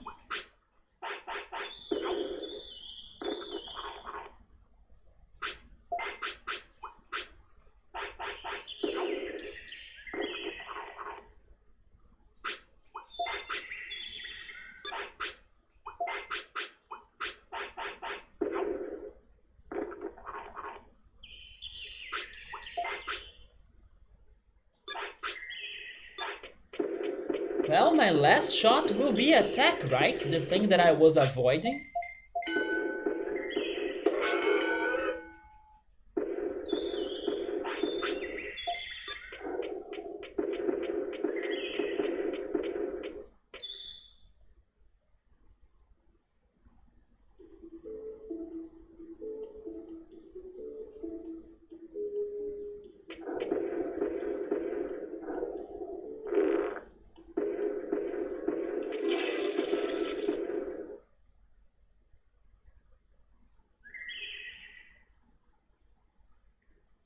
Oh boy.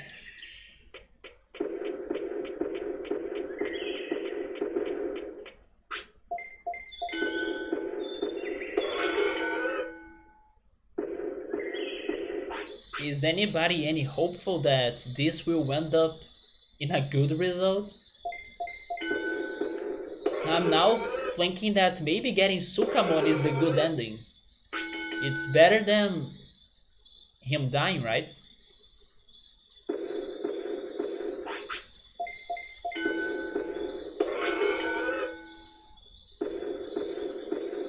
But honestly, I tried. I know I committed two mistakes because he pooped not in the toilet. He did that two times. But man, I did some things right in here too, come on.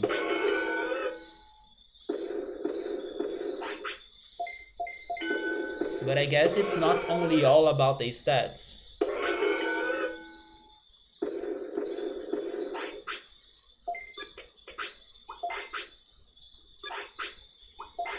Do you need to be even heavier?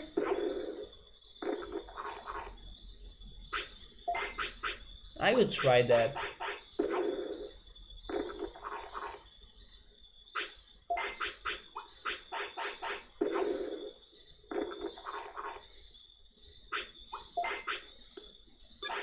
What if I need to scold him?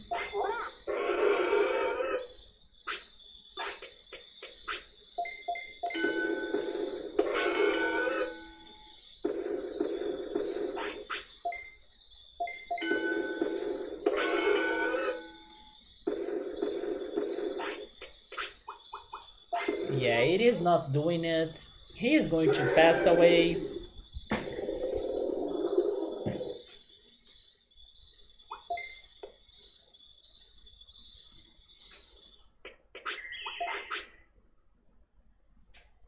I don't want to go for offense again. Maybe I should work with his happiness and discipline. You know what? Let's go take a walk. Or let's go for a walk. Let's try to find some happy mushrooms. Maybe we can have some fights.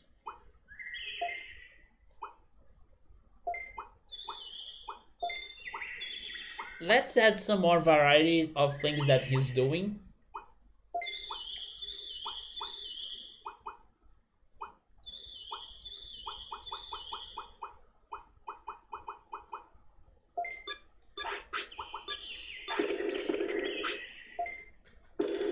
Because I really don't think it is about his stats anymore. Unless it needs to be like exaggeratedly huge.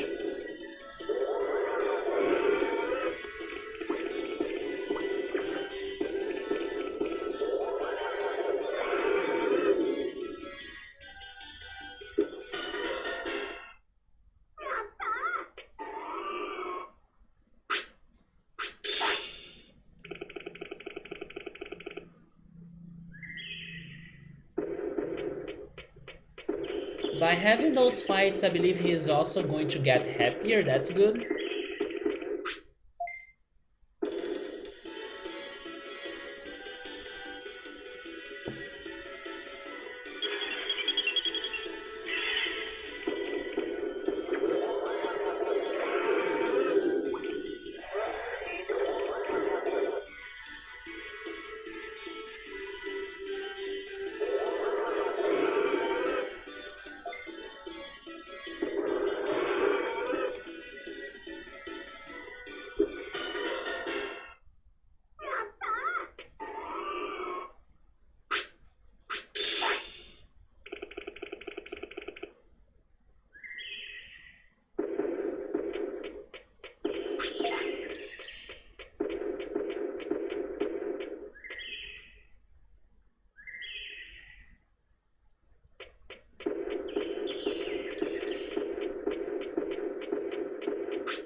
By the way, Subaru, don't you think it was a bit weird that Nintendo did not tell us or showed us more news regarding the next Shin Megami Tensei game on their direct? I was expecting to see more of that game on their direct because it's been announced for a long time. And I don't know, it felt like they would be releasing it soon. I felt like it was a good moment for them to bring up more information. But there was nothing about it.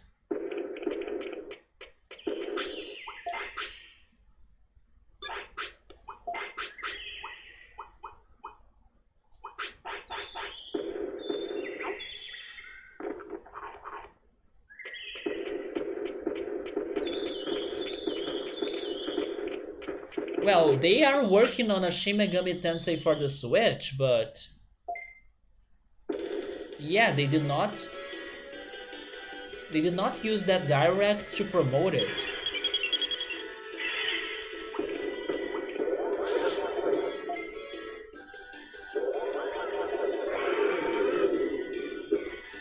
I actually think they haven't even said anything about the Persona Strikers game. The Persona Strikers game is going to be released this month, and they also missed an opportunity in there to promote it.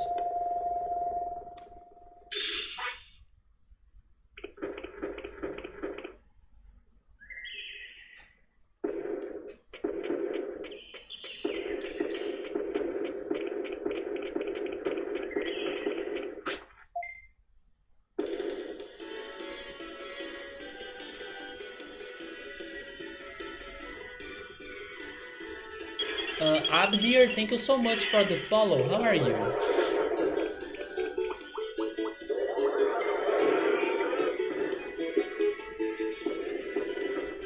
You remember people complaining that uh, they have said that there would be some games to be released on 2021, but many of them were actually games for 2022 or 2022. That's true, like the Project Triangle strategy, and also Splatoon 3, right? Splatoon 3 is a game for 2022. I'm doing alright, man.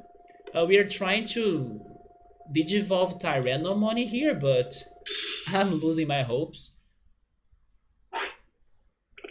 But let's see what happens, right? I gave him all sorts of training. Now I'm trying to find some happy mushrooms, giving him some fights as well. Because I don't think he's not digivolving thanks to his stats. So are you a big fan of Digimon World? Have you played this as a kid? I admire every person that played this game as a kid and like got super ahead on it because this is not an easy game.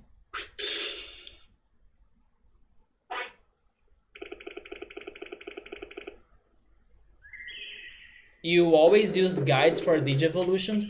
Yeah, I can understand that though. But surprisingly, we have been getting some good Digimon, maybe by luck, maybe by strategies. Let me show you the chart. Yeah, the chart's looking like this right now. Little by little, we are completing it. Of course, we have our days and days of glory, days of disappointment. But yes, we found all of those Digimon without any guides, and maybe I should say with very little backseating or very little hint. But yeah, we are still trying to complete it all. The one thing that makes me disappointed on this game though is that as I was progressing through it, I was hoping for the game to give me more Digivolutionary items. There are a couple ones, but I was expecting more of them, and then it seems that they are either very, very, very, very rare or very specific as well for you to find or to get them. So I haven't been very lucky on finding Digievolutionary items, especially for the Ultimate, of course.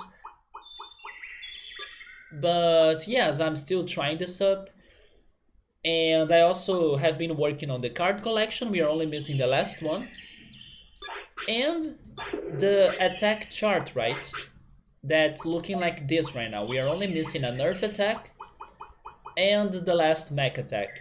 But I'm not worried about this attack chart because we will be completing it soon, I believe. It's not like the worst thing in here. The worst is totally the Digimon chart.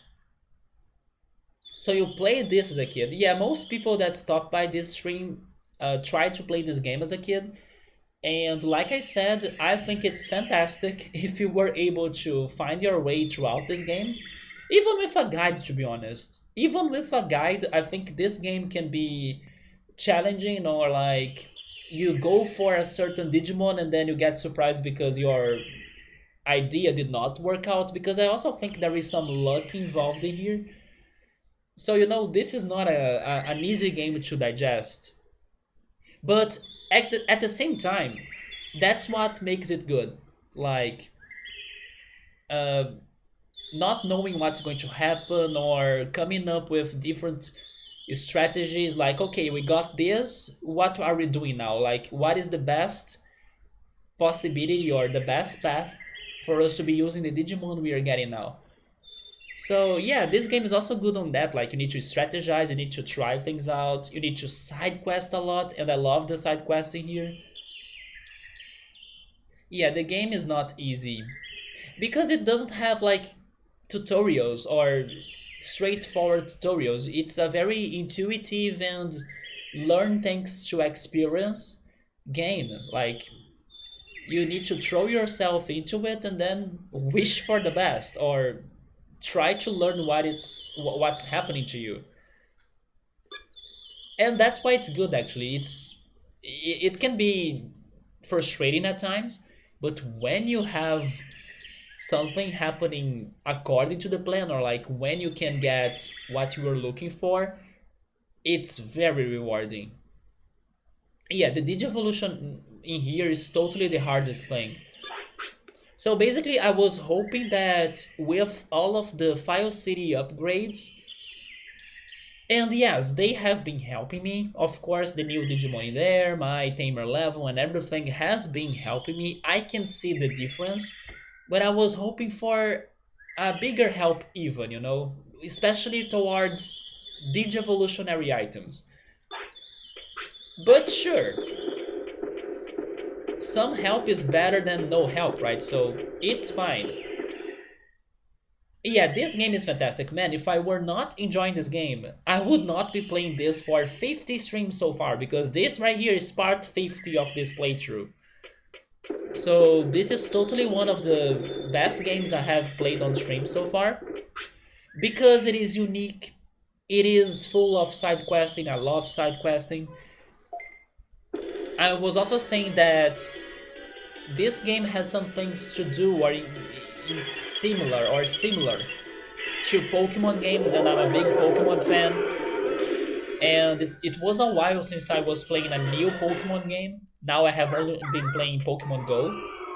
So I do like to get them all, to catch them all, to find them all. So that's why I'm still investing my time into this game. So yeah, this game came in a good moment to me. And I was not ready for this complexity. I knew it would be hard because the person that recommended me to play this game, Subaru right there, he told me that this game would be challenging and I would spend some time trying to find my way in here. But I was not expecting it to be hard on the way it is, especially with Tamagotchi.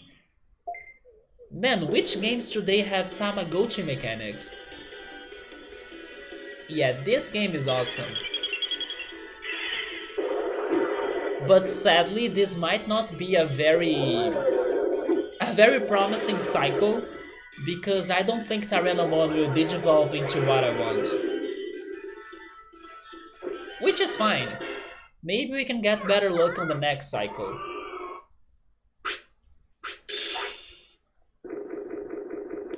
He wasn't kidding. We had so many deaths because of like random fights out of nowhere. And then those game overs are so punishing that you lose your attacks. Somebody stole an item from you. We have gone through everything. And because of that surprising factor, that's why I think this game is great. You never know what to expect.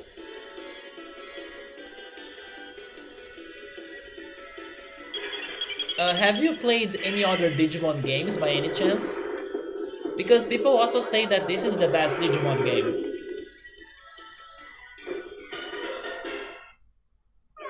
Man, I agree, but in my opinion, worse than losing the items is losing the attacks. Because when you are still Still exploring and trying to recruit Digimon to Fire City, you need to have a good move set. It makes a difference, especially if there are surprise fights like Itimon, Ninjamon, and so many others. Air Dramon as well. Yeah, losing those attacks. Oh, you know what? You know what? Maybe this is why. Oh, it's Sukamon. But I was going to say maybe this is why I'm not getting an ultimate, because Tyrannomon pooped 3 times without going to the toilet. So it means like 3 mistakes. Maybe that's too much for him to become something good, you know? So that's what I deserve. I deserve a Sukamon today. I mean, that's okay because now I can work with you, right?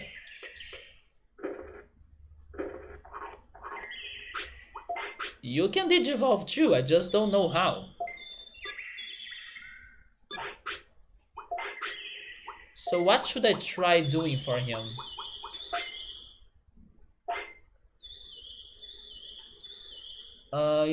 You have been playing Digimon World Next Order. That's the sequel that feels like a remake of this first game, isn't it?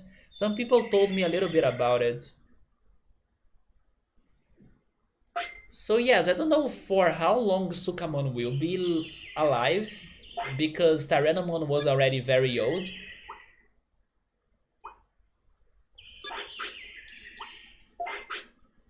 Yeah, he's at age 12, so Sukamon won't be living for long. But what should I try? I kind of have the feeling that Digivolution is not like a common Digivolution, like maybe it's not about the stats, maybe it's about something specific. Because if it is about the stats, it sounds dumb, like, how am I going to double those stats after he Digivolved into Sukamon? In a short time, I think it's kinda impossible unless I have a bunch of good items to give to him, you know? Or maybe if I focus on a single stat, that is doable. I will not be able to raise all of the things he has, but maybe I could be able to raise a specific one a lot. So I could think about that. Yes, it kinda is, it made you nostalgic. That's good. That's good that you are liking the next order game. Yeah, it is about a lot of things. I'm aware of that. It can be so many different things happening, right? But there are some cases like this one, for example, that you wonder if they are really asking for what they ask for you to do when you are dealing with the other Digimon, you know. The other Digimon, most of times, you need to give them a lot of stats. But in this case, it feels different. That's why I'm trying to think outside of the box in here. Because unless you get Sukamon like oh, super soon or like very soon in your cycle, you won't have enough time to raise his stats like crazy. You know what? Maybe I will make some vague questions in here to the chat, and then you guys can answer me yes or no in case you know the answer to what I'm asking. If you don't know the answer, that's fine. But I think I will make some yes or no questions in here. My question is, do the stats matter for Sukamon's Digivolution? Yes or no? Maybe you guys will say yes, but it's not only that. It's fine. But I wonder if it is like something specific that doesn't necessarily need the stats. Because if that's the case, I can see it happening for him. Sabri is saying that he thinks so. He thinks that the stats matter for him. Well, that sucks. But I'll need to see how am I going to train him like crazy then. So maybe he doesn't have a specific path, like something special to happen. Huh.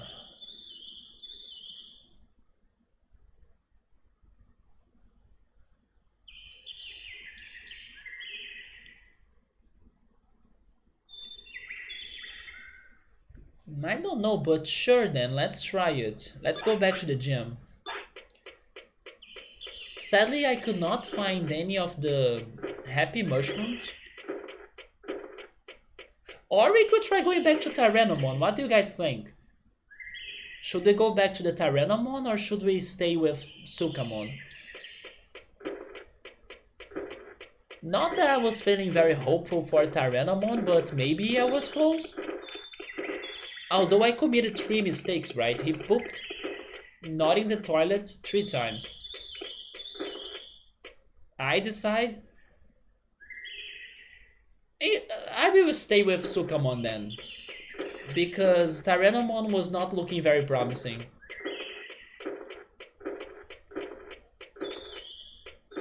Although this is also not looking very promising either, but I will give it a shot.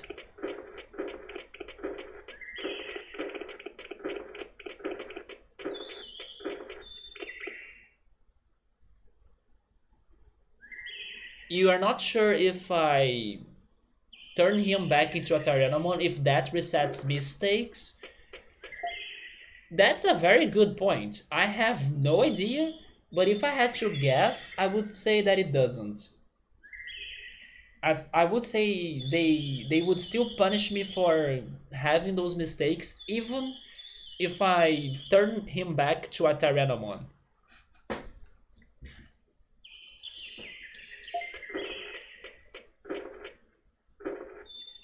So I won't have time to give him all of the stats buffed, so I will focus on a single one.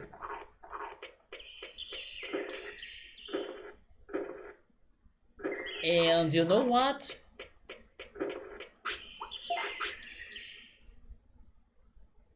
I will go for speed, because it's the highest one we have. It's very like not obvious. So probably I haven't tried that so far. I'll give that a shot. I need to try new things, right? So why not? Yeah, he's going to be a it's going to be a fast shit.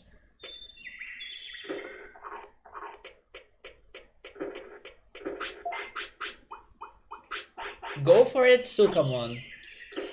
I wish you the best of luck and surprise us.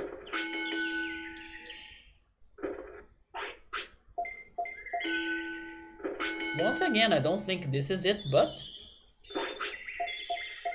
it's what I think I can do right now. Unless I try the tournament, I should also check the tournament because they have a special tournament in there for. Wait, what if I can get the Digivolutionary item that I'm looking for if I win the 5th tournament? Man, that's the way I can Digivolve this guy. And it sounds better than training him. That could be it, right? It makes sense.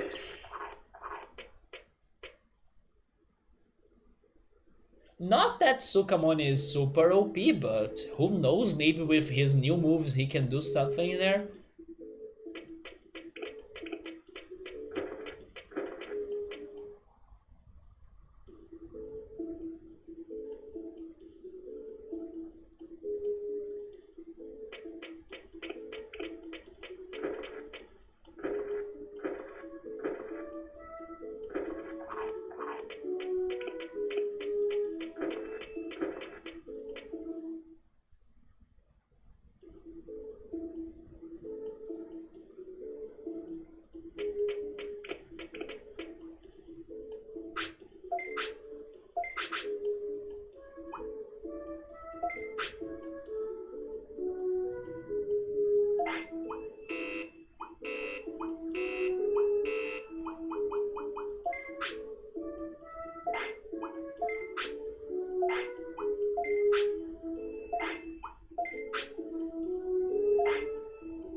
I still haven't tried these tournaments of like special version Digimon or something.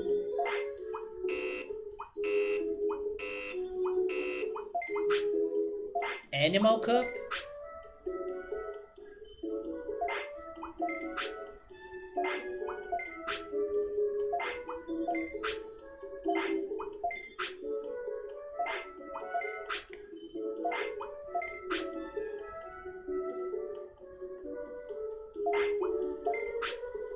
A Thunder Cup?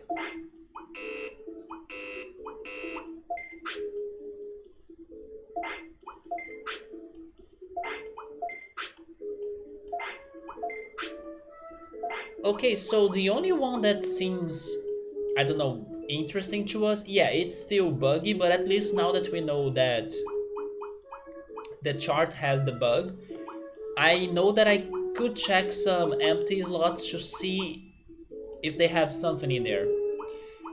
But yeah, the only one that felt like maybe we should try it, in case we can enroll ourselves to it, of course, is the one about the versions.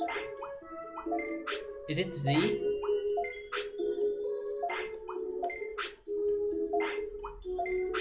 No, it's this one, yes. So, in the day 19th, we should return here to see if Sukamon can join that. Today is which day? Today is 18, so it's tomorrow. Okay, then you can go to sleep. And then we enroll ourselves, right?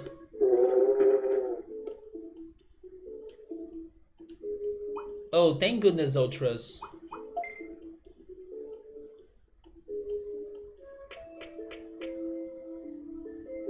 What were you slicing or chopping?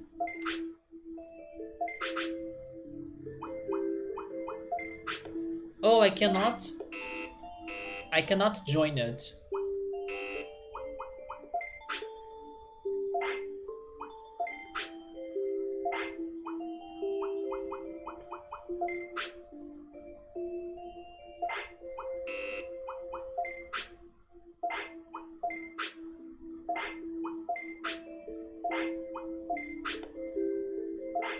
A bunny have? Yes, I'm imagining you were using like a huge knife, right? I actually don't have big knives. I always use the same tiny knives to chop everything. You were cutting towards where you were holding. Oh yeah. Yeah, if you have one of those big knives that I'm thinking, if you're not careful, they can get you.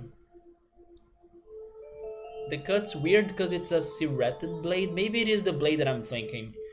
It's one of those blades that have like, it looks like kind of waves, right? It looks like a wave with like semicircles.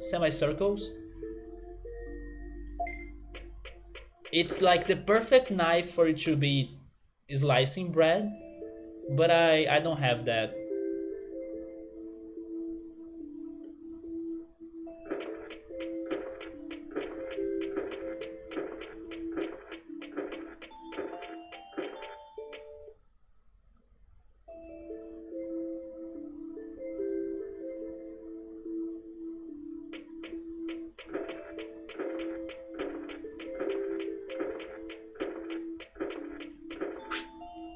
Hi Meowser, how are you, man? The one you have is super sharp.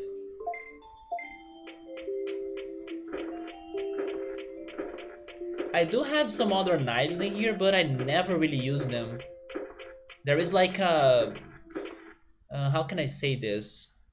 A not um, a not serrated blade at all. Is that right? It's a very um,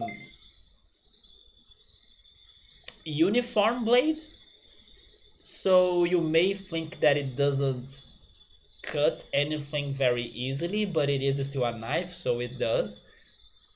But it's like a, I don't know, it's not an aggressive blade, you know. I never use that knife for anything. It's just a big knife. Uh, Cut a good slice into fingertip. You have several battle scars from your time working in a kitchen. I imagine uh, your hands will always get some sort of cut, right? Or burn as well. I immediately ran underwater, then lots of soap. It stung, but hoped to was bacteria, to stop the bacteria, and then immediate pressure. So it was a somewhat serious cut, right?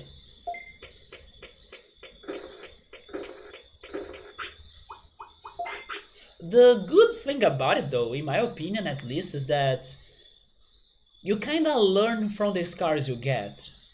For example, one of the first times that I got hurt by cooking was when I was trying to make something super simple, which was gelatin, or basically jello, right? And then in order for you to have the ingredients and then for you to make jello, you need cold and hot water. But I was using this container to heat the water in the stove, and when I was going to power the water in the other container with the jello mix and everything, the steam was going out of the container and getting to my hand. So I got burned thanks to heat convection. Like the hot steam got to my hand, right? So after that, I learned to like grab the container in a certain way so the steam doesn't go directly to my hands. You know, you kind of learn from your kitchen scars. And then also when I'm dealing with the oven, I know that I need to always open the oven by, I don't know, using a cloth on my hands, like to not get it with my bare hands because it's going to get hot. Or always remind yourself that the tray you're dealing with is hot, so don't touch it directly. Use a cloth, use a glove, use anything else. You kind of learn from your scars.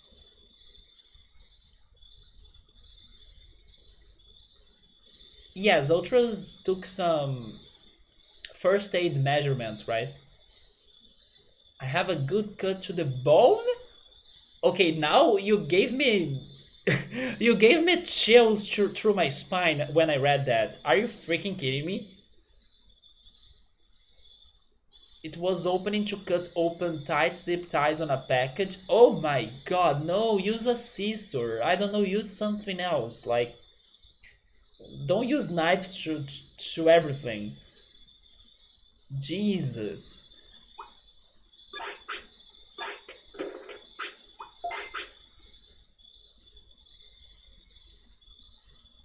You have a horror story like. Oh my god.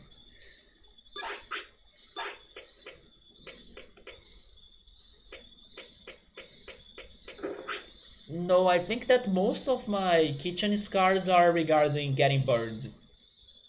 Yeah, there was one day that I was getting a. Yes, I was getting a hot pan. I think it was like a pan that I was cooking rice. I got some big burns on my fingers. And then there were boils, and I had to use some hydration cream or paste on my fingers. And then I had to leave my hand under cold water for some time to release the pain. Normally, I get hurt by burns more than getting cut. But maybe that's because I don't have one of those crazy sharp long knives that you guys are talking about. I only have, I mean, I do have maybe two of big knives, but I never use them because I do everything with the tiny casual knife. You you could see your tendons in your face. You guys are kidding me? How do you still have a finger? Which sort of lizards are you? Man, that sounds horrifying.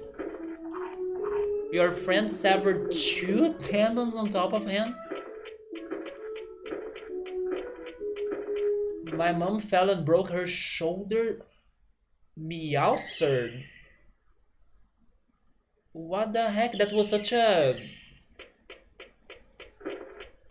I don't know, a nightmare day you were having? He was pulling two frozen racks of ribs up. Jesus.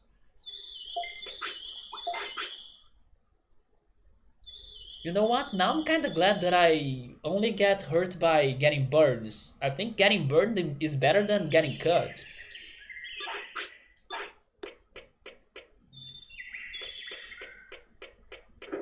When they separated, his hand collided full force into the edge corner of a metal.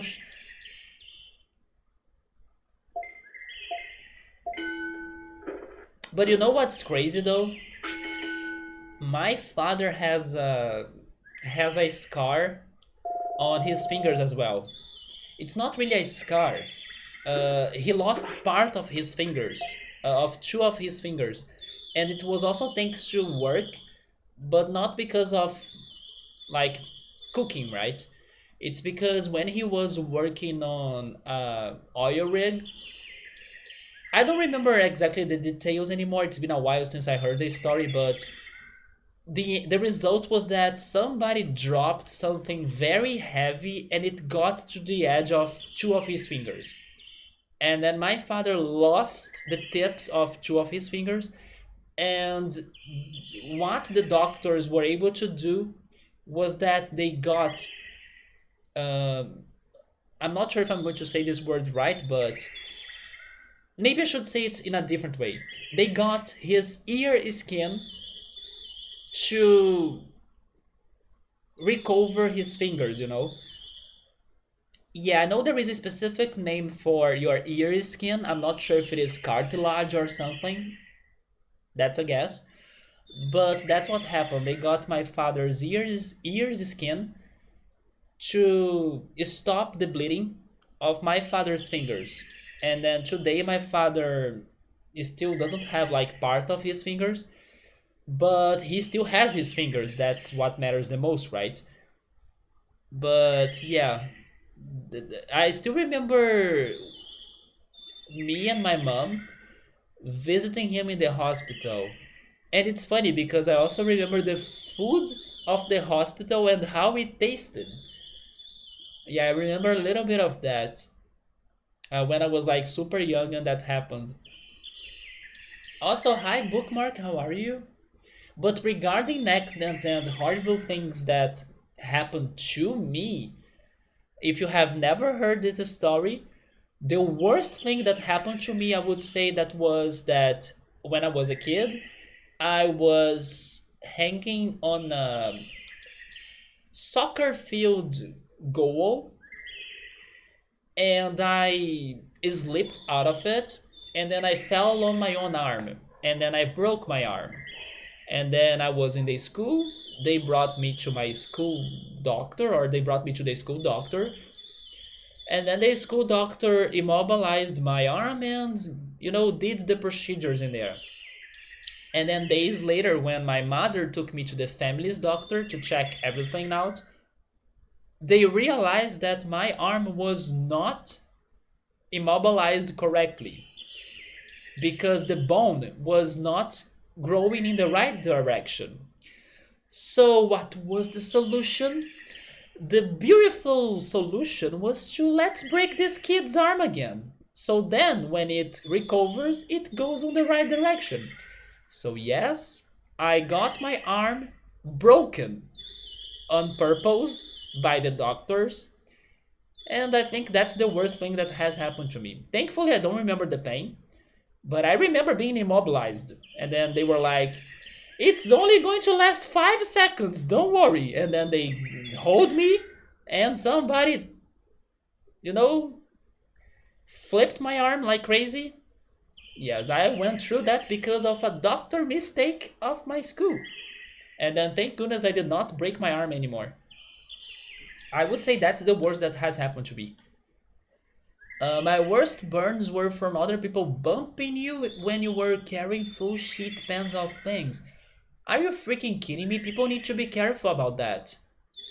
And you know what's crazy? I understand the pressure of a restaurant or something, but even in the competition cooking shows you watch, people are running everywhere, and sometimes there are accidents, of course, but you don't see that happening that much, in my opinion. So, even though there is some pressure, you gotta stay alert, or you're going to actually make it worse. Like if you commit an accident, the pressure you are under will turn into something even worse than what you fear. So that sounds so so idiot that a person is not being careful when other people are carrying their hot pans or hot things or dangerous things like a knife,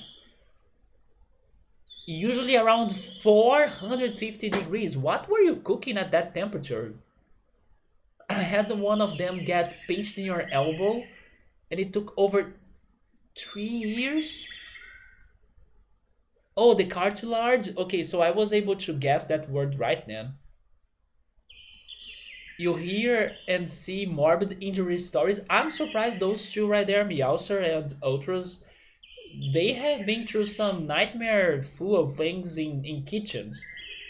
I understand that being a chef can be somewhat dangerous, but I don't know. I was thinking people were more careful, or because probably you all learn how to deal with the equipment, right? So that could prevent you from committing mistakes or accidents, but of course they happen sometimes when you're not expecting them to happen, like Ultra's getting cut today. But I don't know, I was not hoping or expecting that you guys had so many stories about that to share. That was shocking to me. Yeah, you were saying it's pretty common. Like, what the heck? I have seen it happening on cooking shows with amateurs. Yeah, there was one day that this guy was cooking some steak or meat. He got cut. It was like a very deep and serious cut, and he could not complete his task or his challenge, right? His cooking challenge. And then what they did was that they removed the guy, and he went to the first aid place to like stop the bleeding of his finger. And then after, when he was a bit recovered, they called him back. They gave him the minutes that were still left for him to complete his dish, and they asked him, "Can you cook now? Do you think it's possible for you to complete your dish under the time you have left?" And then he was able to do it with like only one hand, and they loved his dish. In the end, he was classified, he was not eliminated, but it was very dramatic because everybody thought that he would be out because his cut was very serious. Sabri is saying that obstacles, they are not part of the chef's training. Also, hi Yoda, how are you? This sounds like an anime plot. Actually, I do want to watch the Food Wars anime that's on Netflix in here. I may be expecting that to happen in there. Yeah, some crazy restaurant trouble and accidents happening, and then annoying customers as well, or demanding customers. I do want to watch that anime. I'm doing that hopefully soon. I'm not sure when, but hopefully soon. Right now, I'm still finishing to watch Rema, but I do want to start watching that. I can see what you're saying for sure.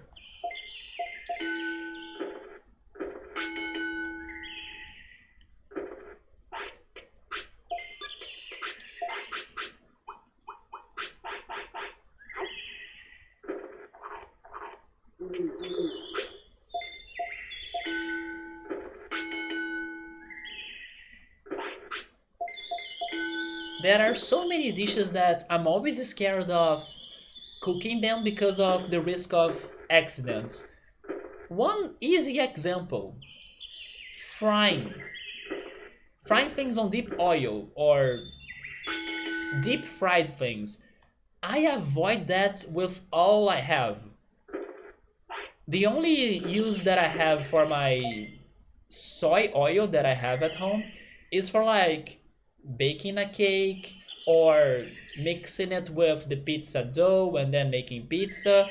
But like frying something, do not expect me to like fry French fries or to fry nuggets. No, I do love chicken nuggets. It's one of the few chicken things I like. But what do? I bake them. After I learned that you can bake the chicken nuggets and I got used to that, that's the way I go. I understand they may not be as delicious as if they were fried or as delicious as if they were like more crunchy because they get crunchier if they are fried. I don't care. I'm safe. I'm not dealing with freaking hot oil because that thing keeps, I don't know, you know the oil drops that keep on popping everywhere when it gets hot. I don't want them to land on my arm or on my body, so please don't. Yeah, so I don't fry anything like that. And the other thing that I'm always kind of concerned about, even though I don't think it's something too dangerous, is, for example, when you're cooking a pudding, you need to come up with a process called bain marie, if I'm not mistaken. I also had this talk in the past, and I believe that's the vocabulary I need. Bain marie.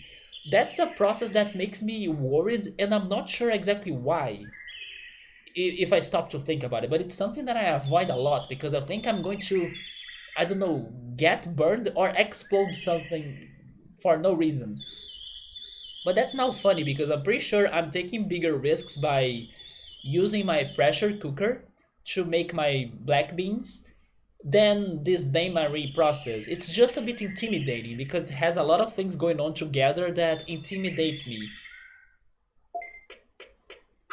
But yes, frying things, I'm getting my air fryer for me to be able to have my fried things without oil.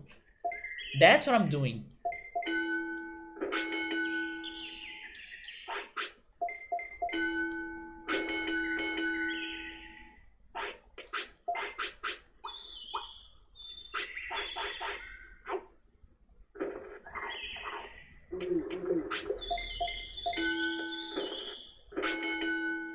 Subway is asking me if I'm able to cook by using or by wearing gloves.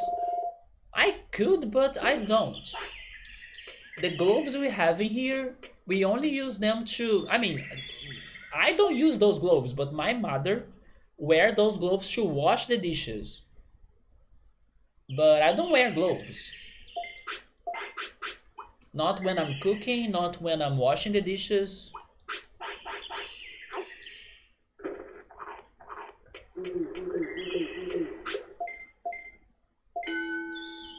And when I'm taking hot things from the oven, I use a cloth.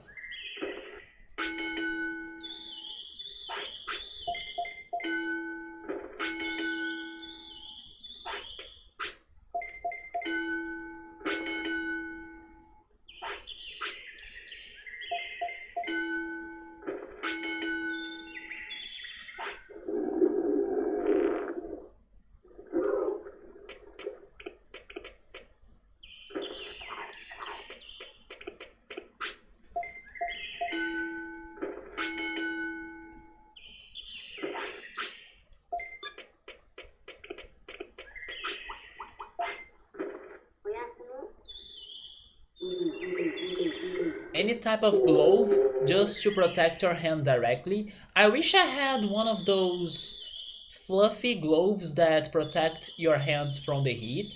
I would love to have that, but I don't have it. My mother has it, but it's in my hometown.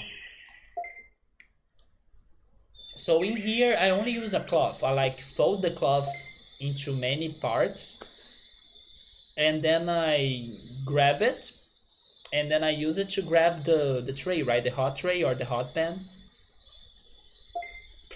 Sometimes I need to use two cloths and then my two hands to get the tray. But I don't own those gloves. It's something that I should buy. I also don't use an apron. Oh, okay. I don't know why I would expect something different than that to happen. Maybe now I can assume that training speed is not what makes it. But honestly, this was such a messed up run that I'm not sure about anything. Yeah, Sukamon is now he's now fertilizer. Fertilizer to what though? What are we scheming this time? Any suggestions?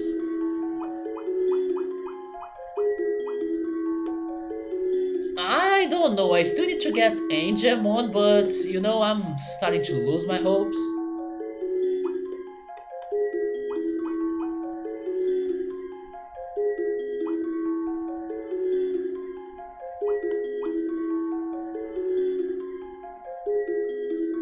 Especially because I couldn't get the happy mushrooms.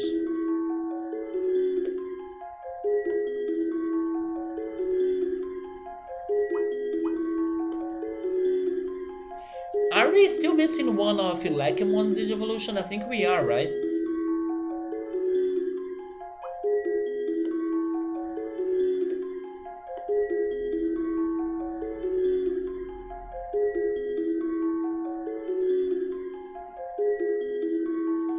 You don't remember?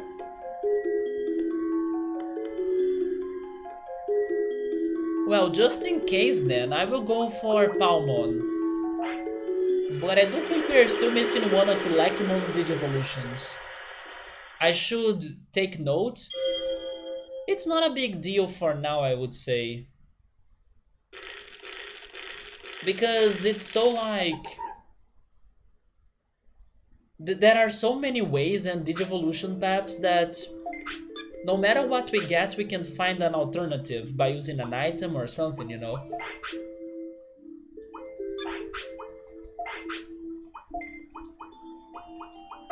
Yeah, I still need to try getting that last Palmon Digivolution. But... Oh, you see, Ilakimon is still missing too, so maybe we should go back to him. You get Angemon if you always fight evil Digimon. I don't know if that would be a mechanic in here, but if that's the way, then it makes a lot of sense. Okay, I can check the day, Subaru. Day 20, no, we can't. If only I had a Digivolutionary item, then I could use it, but we don't. Yeah, we can't go to the Beetleland tournament on this cycle. It's happening like in 2 days.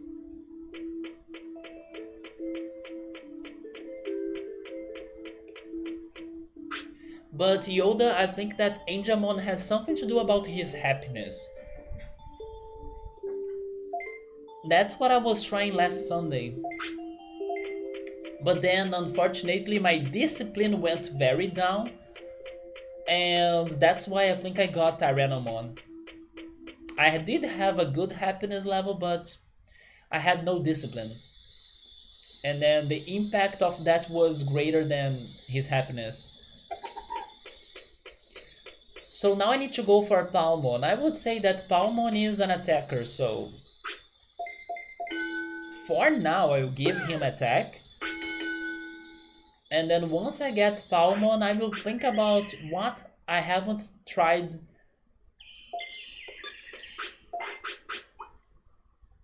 Or what I haven't tried to do in order to Digivolve Palmon. I know for sure it's not speed because the speed result was Ninjamon. Maybe I could try messing up with her wave again. Maybe making her Fen.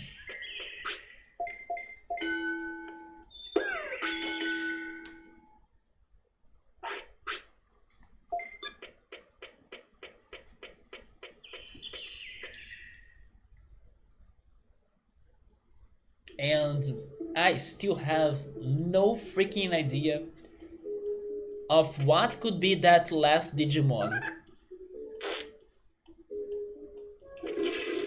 I'm still wondering if it's going to be like Palmon's best result or best Digivolution, but I have no idea who could be that.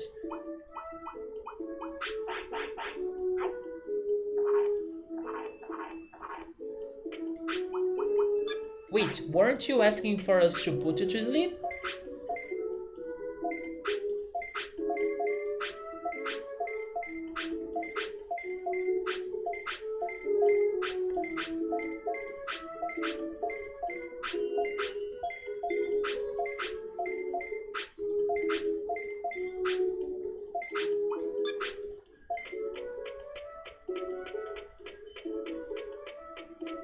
Wait, what, what happened? Did I do something wrong?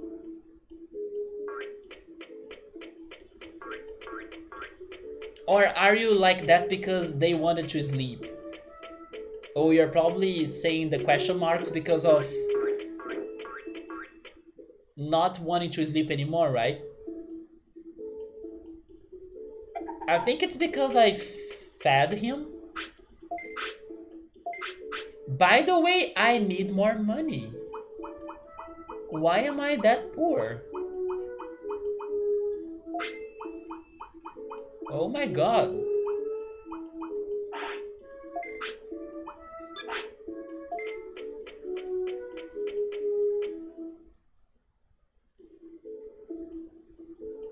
I was. But I was. No, no, no, wait, but I was doing that on purpose. Were you asking what I was doing? I was buying a lot of the carrots.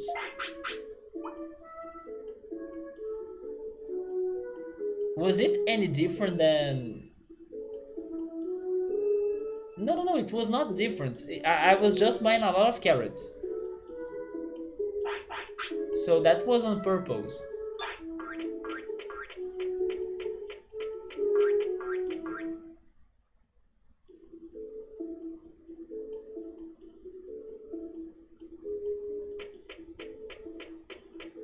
No, I was buying the carrots. Yeah, it was a loop, but it was a loop on purpose, an intentional loop. Although now that I know that I don't have a lot of money, maybe I should not buy many things, right? I should save up money. So let's keep on going for offense.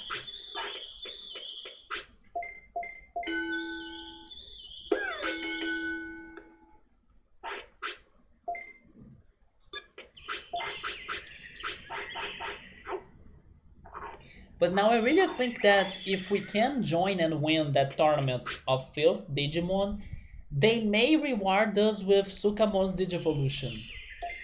Or the item for that.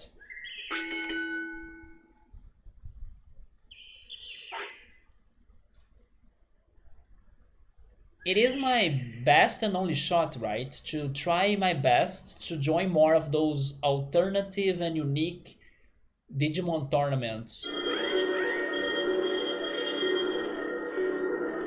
Because maybe that's why I'm not finding the rewards that I want.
If only we can finish this cycle of Palmon.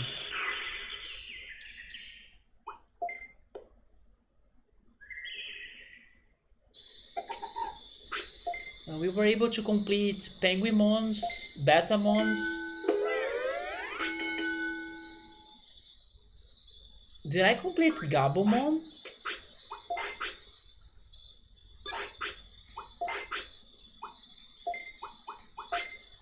I'm still not done with this, really?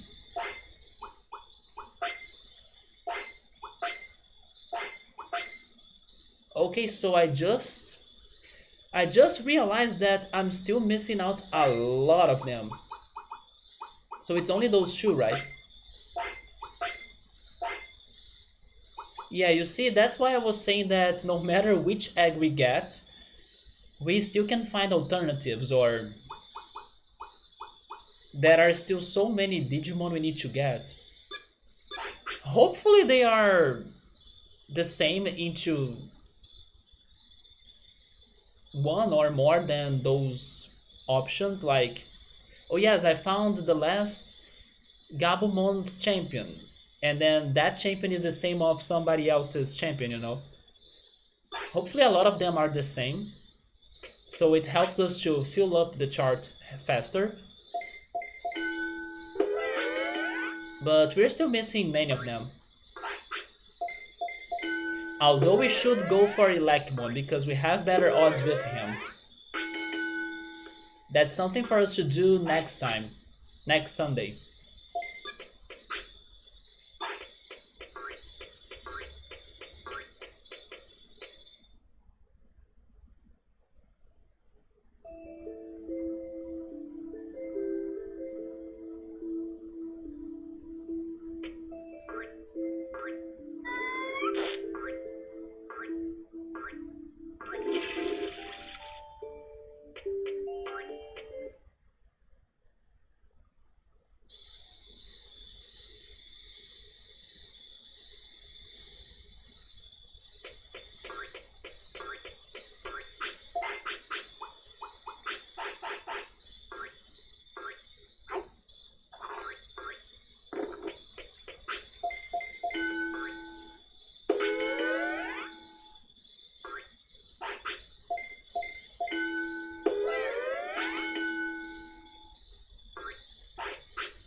I think I know what I'll be training when we get Palmon in here.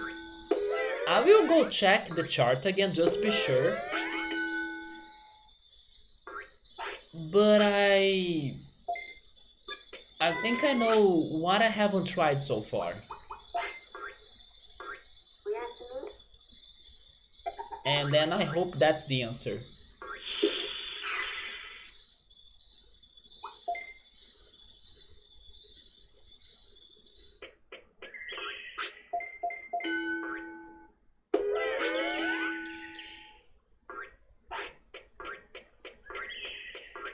Actually, I will change it right now. Because hopefully that's enough of offense power for her to turn into Palmon. But I will start training the other thing that I'm thinking right now.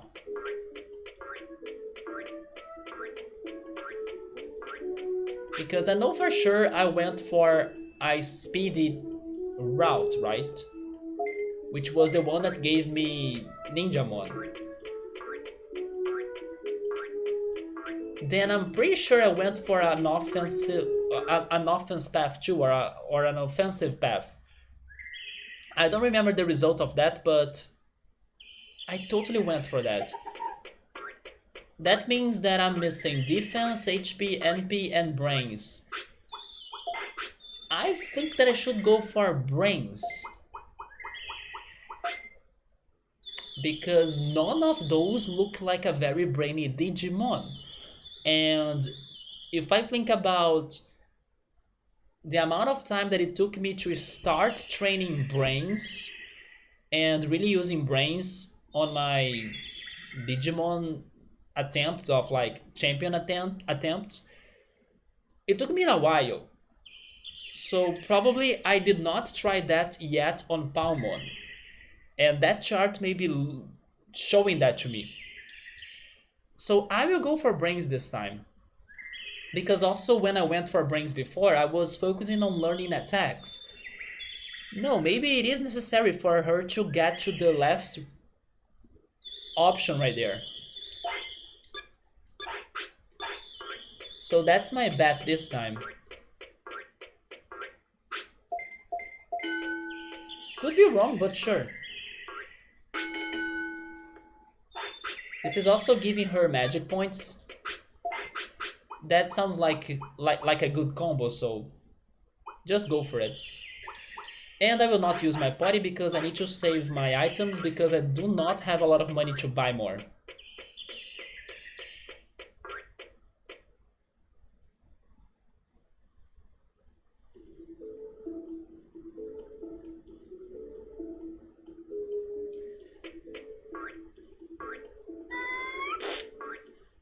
But then there is another question. Maybe I should go for a heavier Digimon with a lot of brains? Or should I go for like a thinner Digimon with lots of brains?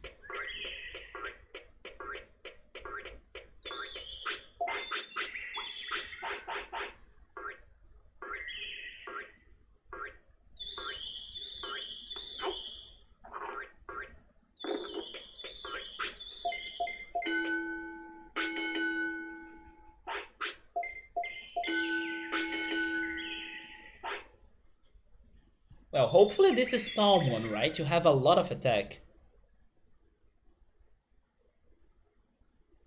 Sabri is saying a big brain plant. That sounds like an interesting idea, right? Wait! No F way!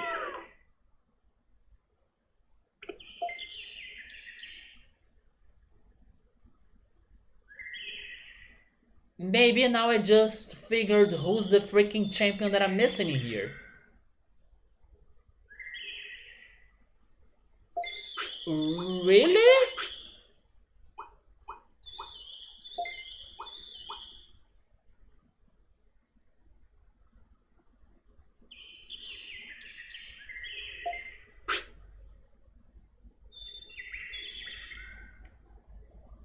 Is that a champ? Oh, okay, that's an ultimate? But what if I can get that as an ultimate as well, right? Maybe that's one of the ultimates that I'm missing. But yeah, right now I was thinking that maybe he was the champion that is like the true form of Palmon. But sure, maybe you are an ultimate option here. I forgot about him completely.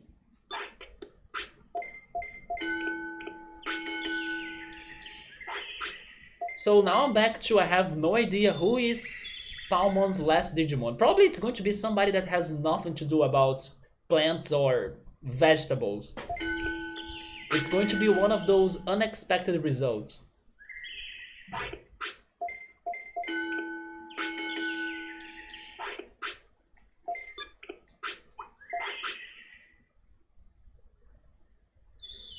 I still think that most of times that I deal with Waifling here, when I decide to make my Digimon thin, it ends up being a bad thing. So because of that, I will try to keep you with a medium or a good wave, you know? Also because I don't remember trying giving you brains and keeping you at a good wave. Maybe if this fails in the future I can try it again, but allowing you to be thinner.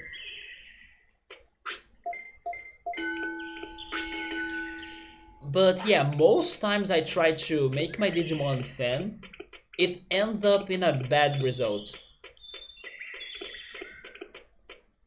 Probably there are some cases that it needs to be done, but I don't know, maybe I'm unlucky, maybe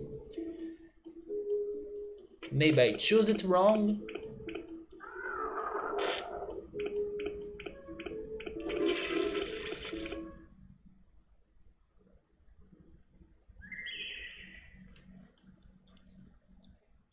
So my only thing, or my only possible champion for Palmon is the Red Vegemon. I forgot how he's called. Maybe his name is actually Red Vegemon.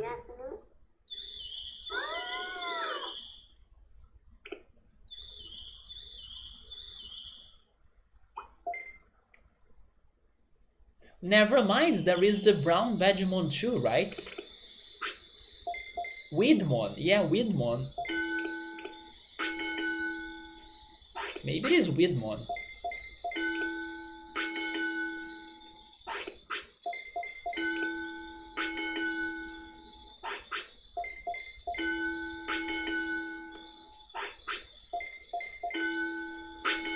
So in case we can't get this last champion, then give me a champion that can learn the last Earth attack. Because we're also still missing that.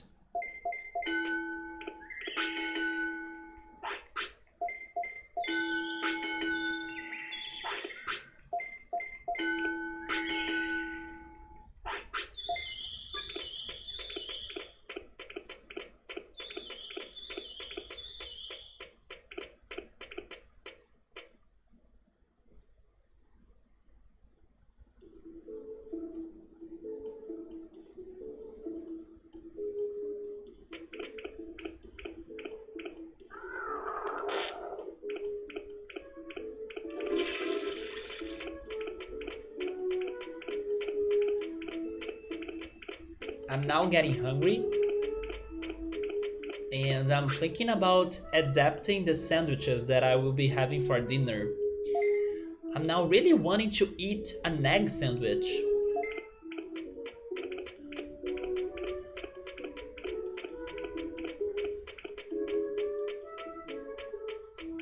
It was going to be just ham and cheese, but now I wanted to have ham, cheese, and egg.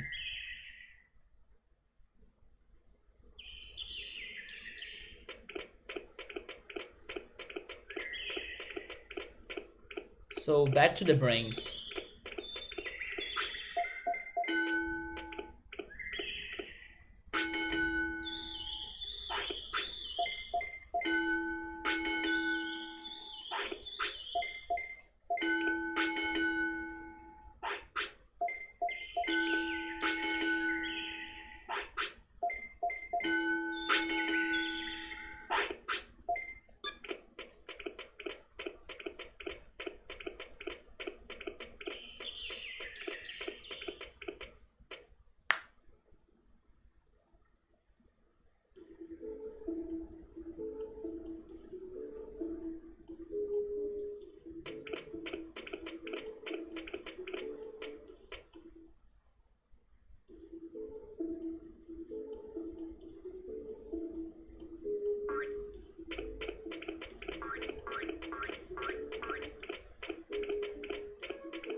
What if everything goes wrong and then I get a Numemon? I don't I don't think I have a way out of that, like Numemon's a champion, so I don't have an ultimate Digivolutionary item to use on him because I'm saving my Monzaimon item for later.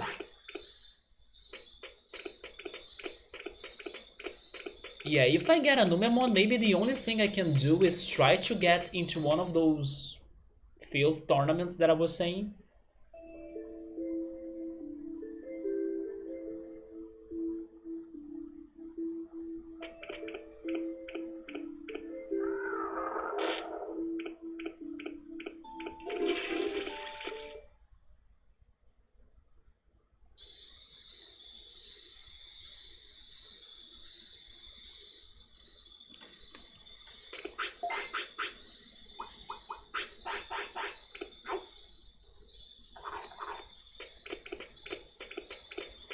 How old are you now?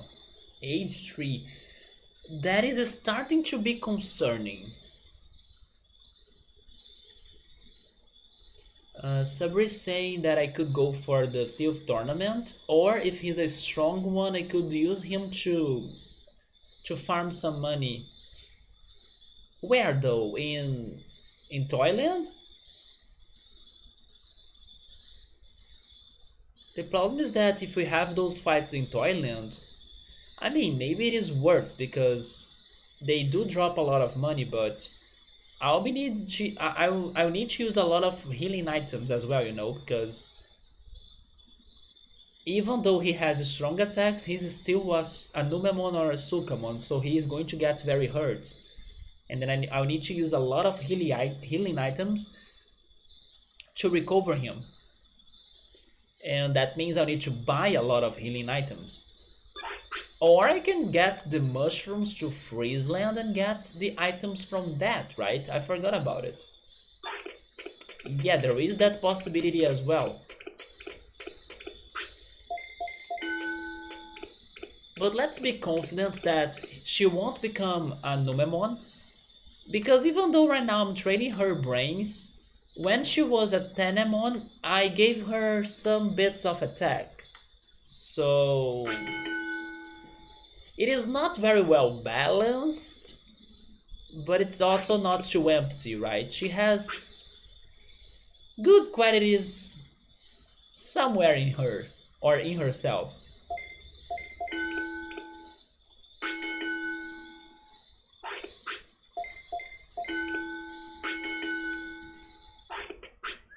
I will try using a carrot.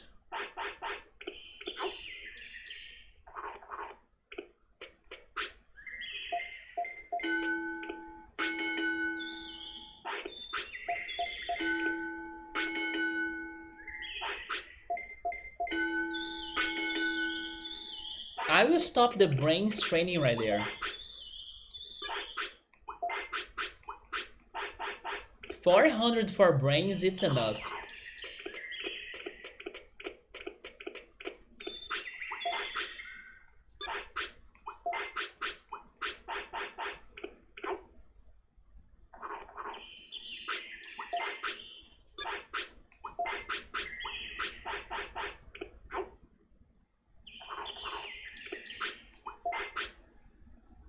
Let's give her maybe more HP.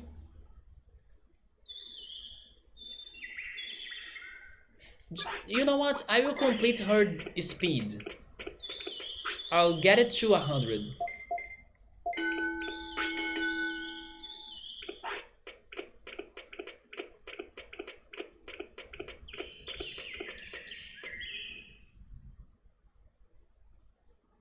Okay, I will try some HP training.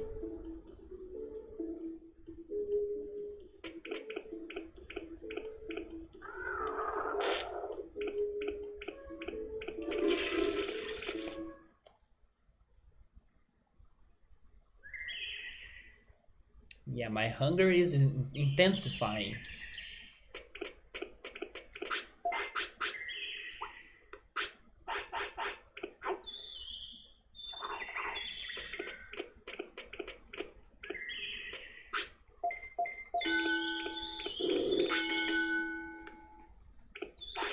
Come on, Palmon, Digivolve, please. Into something new. Or into something that can learn Earth attacks.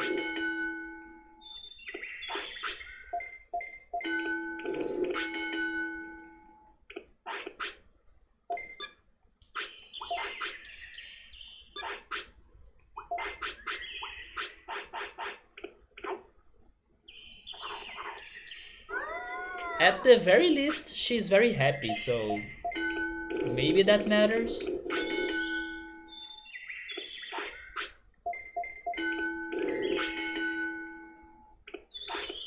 Then now I don't know what else to train. Maybe a bit of defense?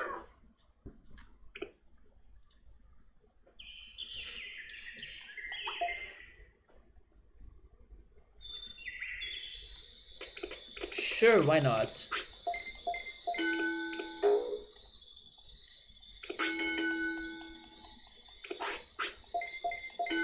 Now you should be good to Digivolve, come on.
Man, I really don't get it.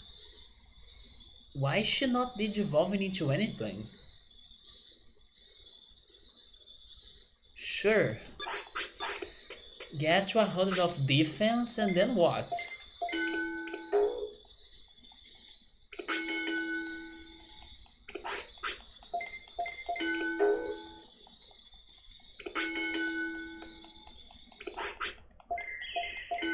This is not going to do it?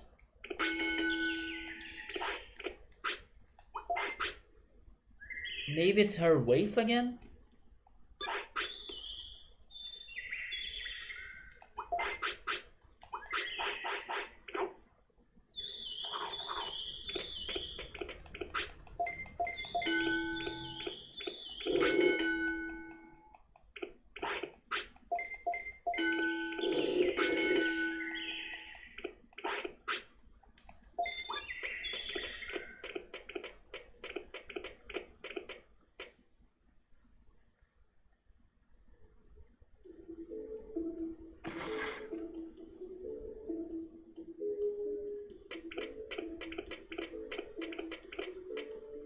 Yeah, I think that today is not our day on this game.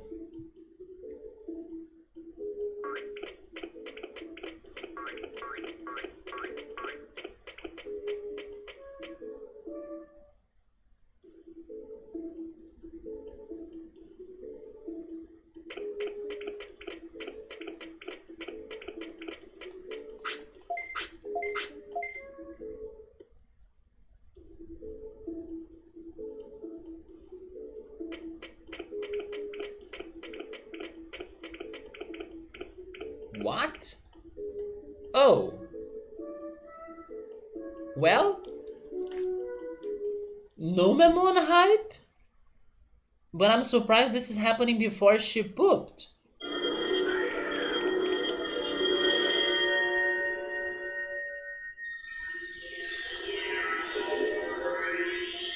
Oh! But why you? Also, what?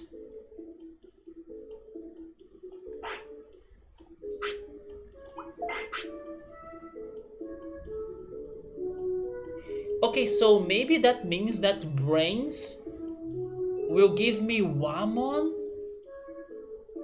I mean, Wamon is a smart Digimon, right? And I forgot about that. So maybe I did try this before. Yeah, bookmark, we got Wamon. But you know what? Now it makes sense. Wamon is smart in the anime. She can speak to people like,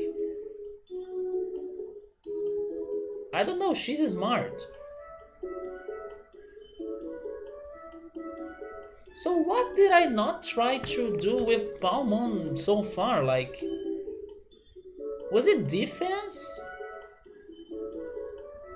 I guess I will need to try defense next. It's like my last shot. I'm very certain I tried offense, speed for sure, but also offense, because I think I got Vegemon when I trained her offense. And now if the result of brains training is Wamon, it gotta be defense. But okay, you can become Mega Sidramon and who else? Do you have a good ultimate for me to try to look forward to? Okay, there is an option. So this is not bad. Maybe I'm a legendary tamer, I have no idea. Am I? I am. Also, how is that not a medal though? That should be a medal. You become a legend and then you don't get a medal, but if you fish like 100 fish you get a medal? What's the logic in there? The legendary fisher?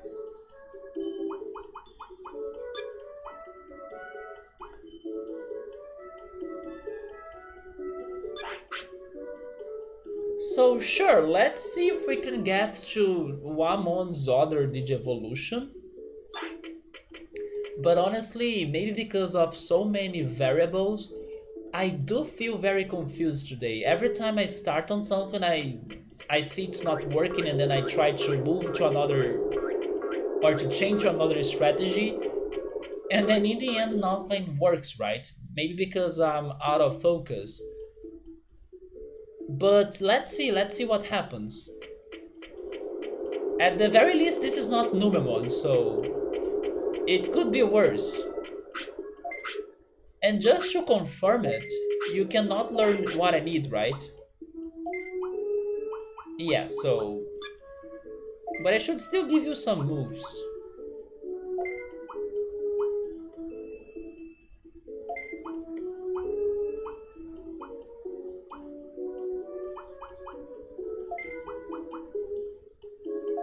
Actually, keep the teardrop. A medal? For you to get a medal, then you are being the legendary dreamer, right? I know you were referencing the opening for the third season of Digimon, but I really don't remember how it starts. That's the Digimon opening that I don't know the lyrics. But the chorus is like, Quero ser o melhor de todos os... Oh, never mind. I just got the lyrics now. Quero ser o melhor de todos, o lendário sonhador. And then that's all I know. Okay, but at least I got what you said in there, so that does it. But I personally prefer the fourth opening. Yeah, the fourth season opening. That's the song called Fire. I love that song.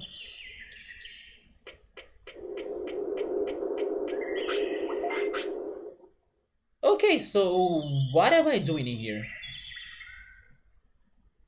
Yeah, there is that part, but I wasn't sure where it happened in the lyrics.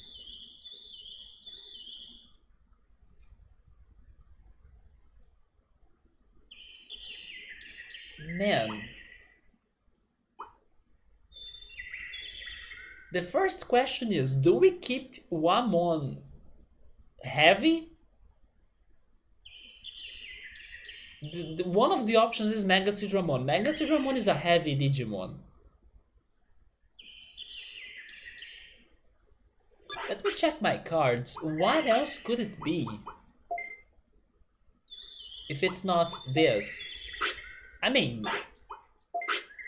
maybe? Nah, right? They wouldn't have this Digimon in here. But imagine.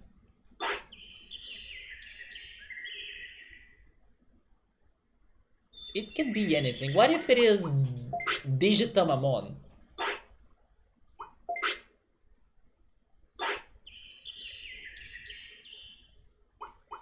Anyway, I need to make a decision in here. I will take a risk because I have been taking all of the risks today. I will make you thinner because I don't think that's something obvious. If you get Wamon, we'll try to keep Wamon heavy or something. I will help you to lose weight. And the other non-obvious thing would be if I train her speed. Because you can imagine Wamon being a very slow Digimon. So that's totally something that I still haven't tried so far.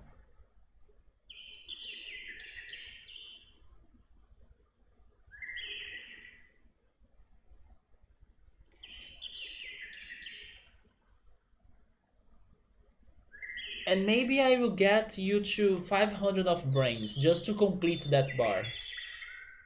Okay, so I'll go for last wave, speed, brains, and if I need to go for something else as well, maybe HP?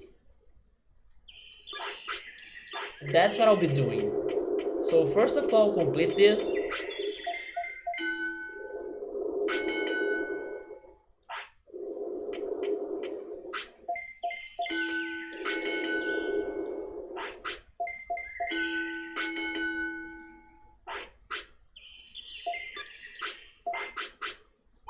I said that I would make you thinner, right? So there is no lunch today.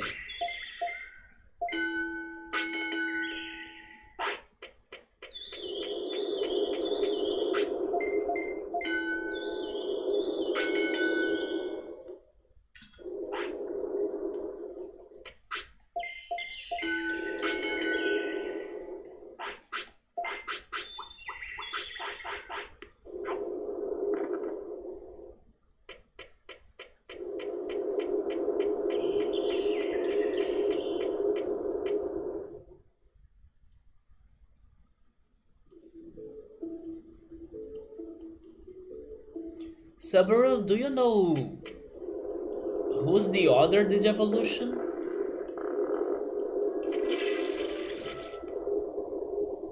Don't tell me who it is, of course, but do you know who it is? And is it any easy? It's probably not, right? Wait, why am I...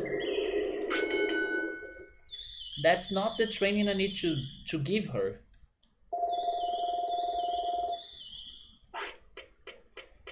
You're trying to remember the whole song, but you are forgetting the beginning. Hmm.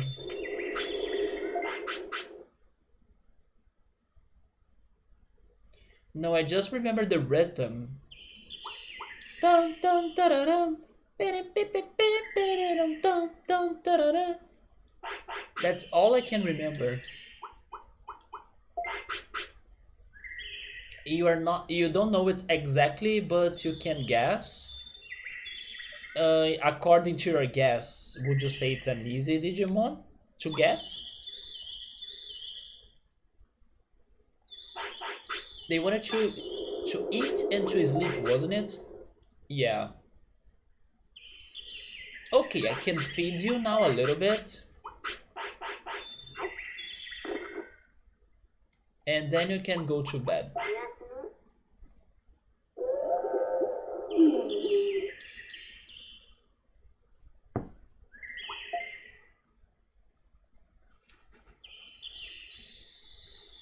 No, you don't remember the requirements?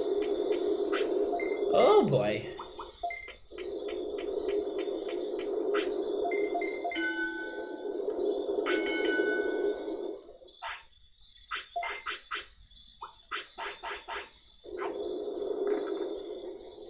This is the only game where you give a carrot to a whale.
Now you wanna poop too? Come on. I need to use a body now. We won't make... Wait, we won't have the time to make it back to the target.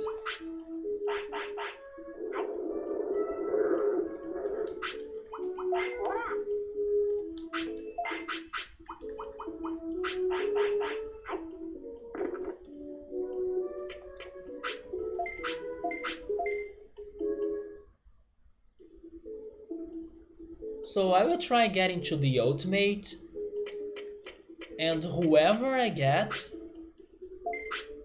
I mean, hopefully I get somebody, that's going to be the stopping point. And then next Sunday we finish that ultimate life, and we start the next cycle.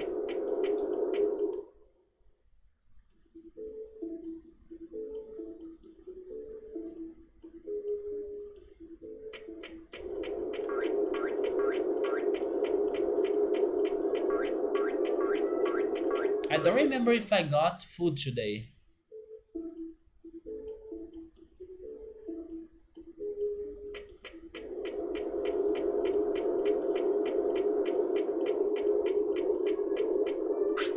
No, I did not.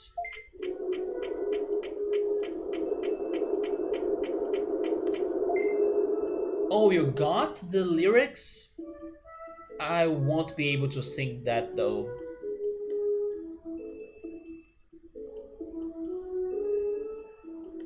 I mean, I remember a little bit in there.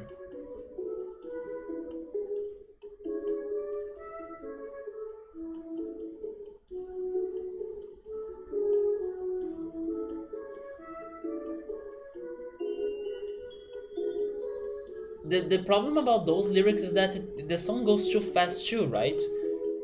I'm pretty sure I will stumble on my words if I try to sing that.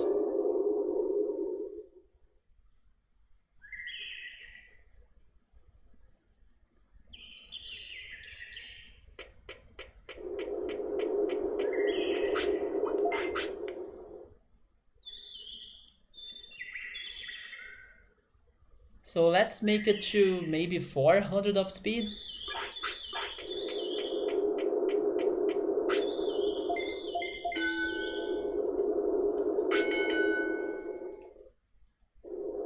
No, not even translating it, like Even in Portuguese, I won't be able to sing that. It's not. First of all, I don't remember the melody correctly, and second, I don't know the lyrics that much. So I, I will I will fail.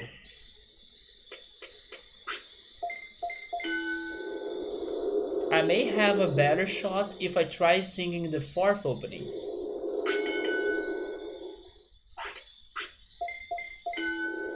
But right now I'm feeling shy to do that, so I won't.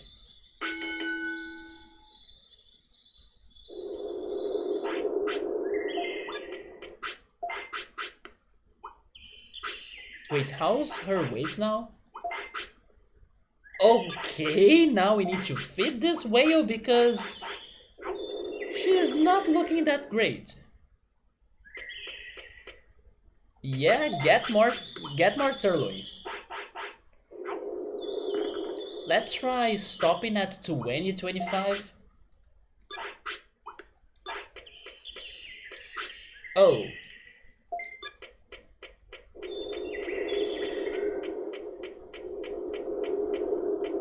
you don't remember the fourth opening? Sinto no ar, vai começar. Tudo aquilo que eu sonhei um dia, vou conseguir. And then I forgot it. But then the chorus is like: o futuro, eu te asseguro, é bem mais que um simples jogo. A luz que você segura tem poder de fogo. O poder está nos olhos a brilhar. O futuro está em jogo. A coragem sem limites tem poder de fogo. Seguindo seu caminho com Digimon. Serei sempre o melhor com Digimon. Não pense estar sozinho com Digimon. Você não está só. It's something around those lines, Subaru. But I also did not remember everything like I wanted. How does that song start though? It's funny, you were struggling to remember how the third opening started. Now I do not remember how the fourth song starts. Yes, I did remember it a lot. It's because I do love that freaking opening. It's such a good song.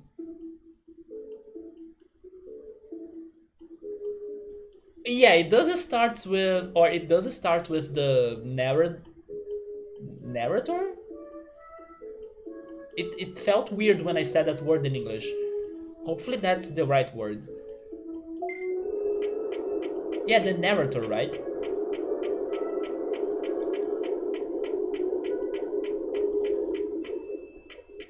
Man, how does it start?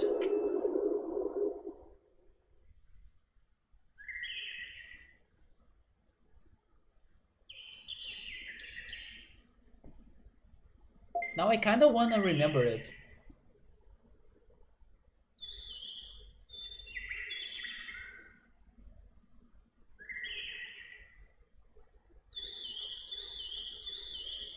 I'm almost getting it. There is something about Coração de Fogo, right?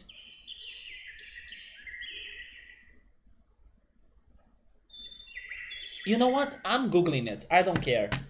Now I really wanna remember how it starts.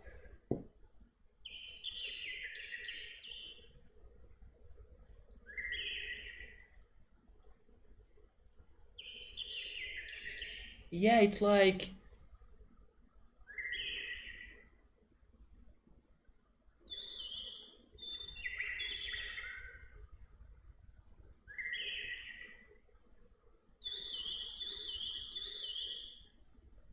oh yeah, there we go. And I did remember the Coração de Fogo part right. Vem sentir a emoção com o coração pegando fogo até o horizonte. Você voará, vem. Quero aquela sensação de bem-estar saindo do meu peito. Eu querendo mais, quero ir mais além. Pam, pam, param. Sinto no ar, vai começar. Tudo aquilo que eu sonhei um dia vou conseguir. Vou mostrar que num simples toque de magia explodirá. O futuro, eu te asseguro, é bem mais que um simples jogo. A luz que você segura tem poder de fogo. O poder está nos olhos a brilhar, o destino está em jogo. A coragem sem limites tem poder de fogo.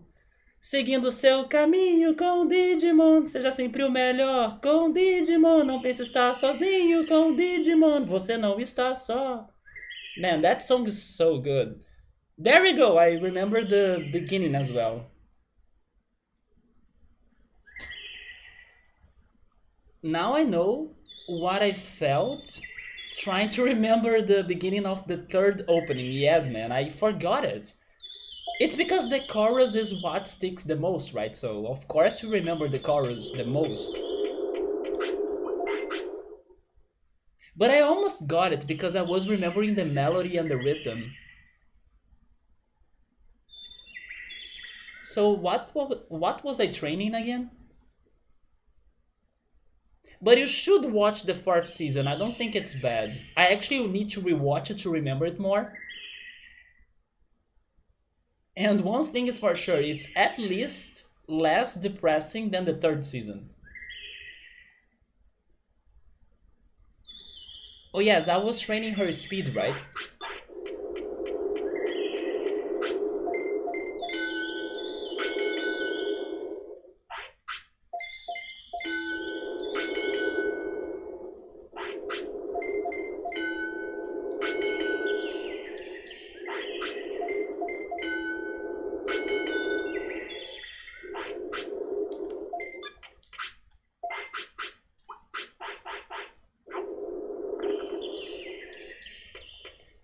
You remember a part in the plot that you are certain that they copied it in the new adventure season or in the new Digimon Adventure kind of remake, right?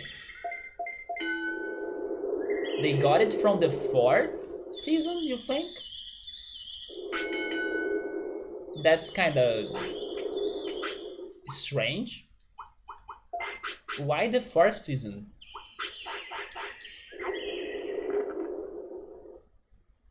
But didn't you stop watching it?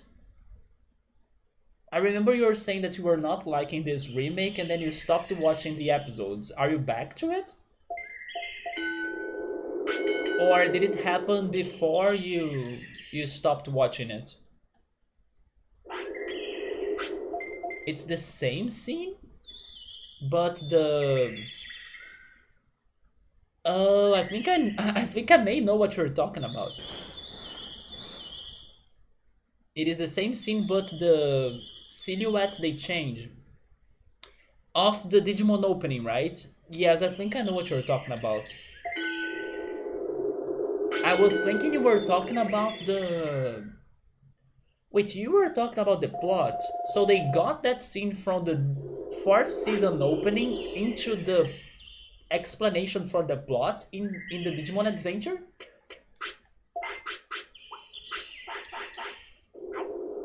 It's basically the world and then the silhouettes, right? Of the kids. That's what I'm thinking right now.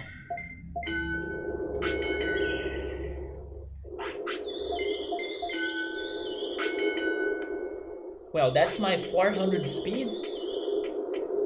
Next, I will go for... I said I would go for HP, right? Let's go for HP.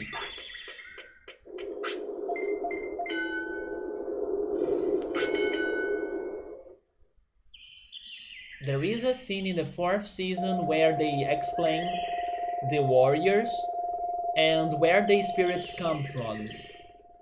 Honestly, I do not remember that. It's been a while. I was thinking you were talking about the opening. So yes, I do not remember that.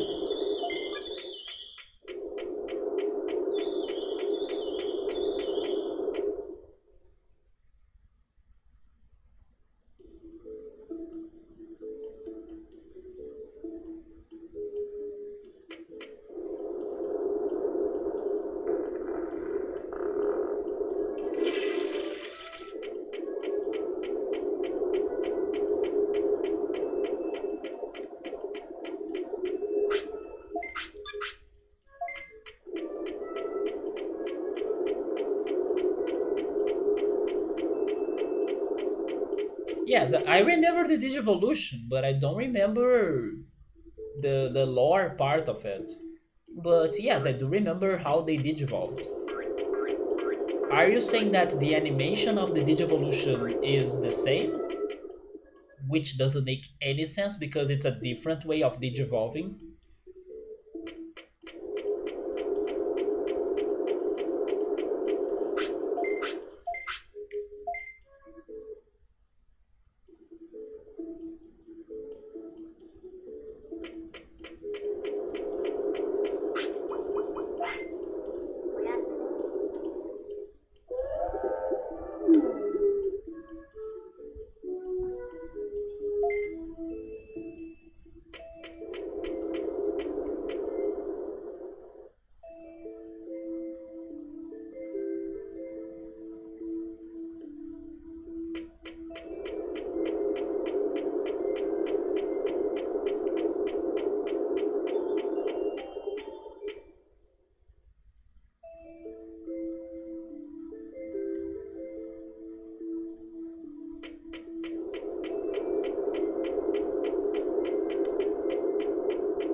Yeah, man, I think I won't be able to remember that.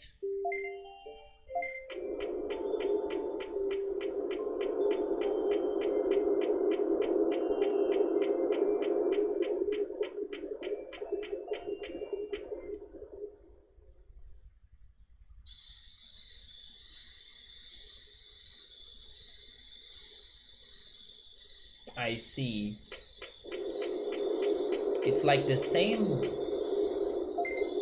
aesthetics, but different people.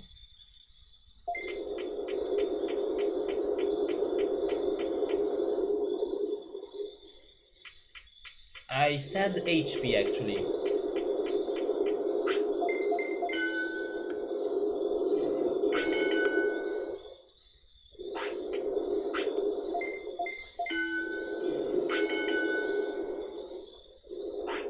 But I have a question, although I think I know what is the answer. They did that to add something new to the show, right? It was not something that we had before in the original, right? It's something extra new and based on the fourth season that was not in the original. Because maybe they could have had the situation in the original, but they decided to change the way they talk about it, and then they changed the looks of it, like the way you are saying. But I'm really guessing what you're talking about is something extra that was not in the original. Exactly, you are now saying that the old plot was basically almost completely trashed away, so it's a whole new show. And that brings me back to how this stream started. When we were talking about Pokemon, I don't think I would feel too bad if they did something close to that, like refreshing or updating the plot and giving us a new story, but the same Pokemon region. So I believe they are doing that for the Digimon Adventure new anime, right?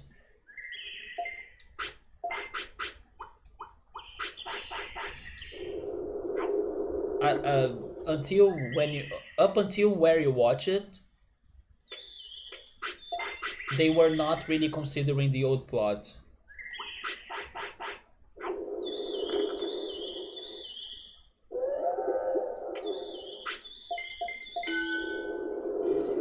Yeah, I think if you wanna enjoy that show, Subaru, you gotta watch it without comparing it that much. Now that you know it's going to be too different, accept it. Maybe it won't be as great as the first one, but don't take it too seriously either. That happened to me in my favorite anime, which was Senseiya.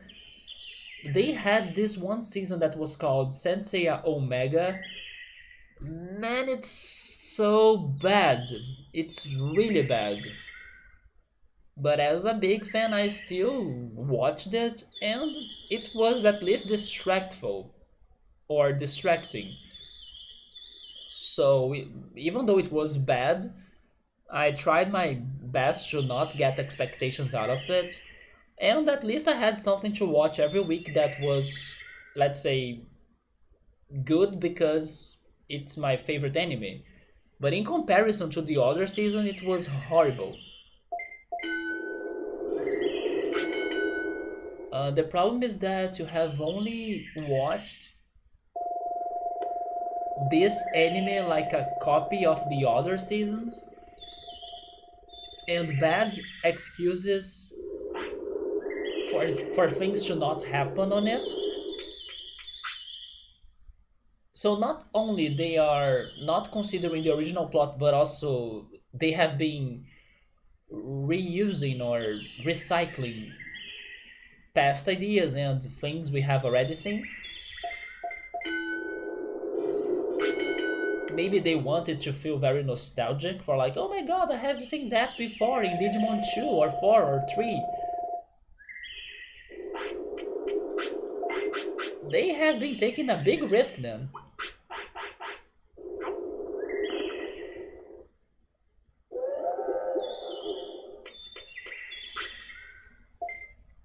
I see they have some things that make no sense, like I can become an ultimate, but I will just be a champion, get beaten up, and then almost die, and forget that I could digivolve again. So yeah, they are.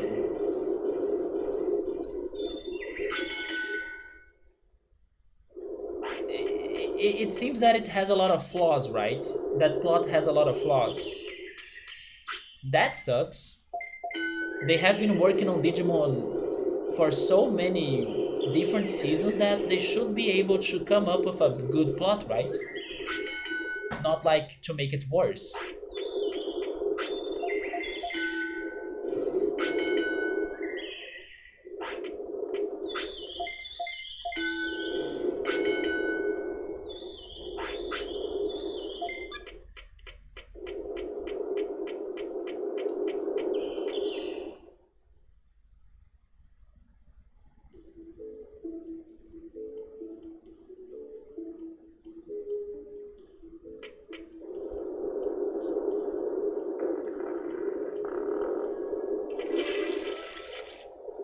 How is her weight now?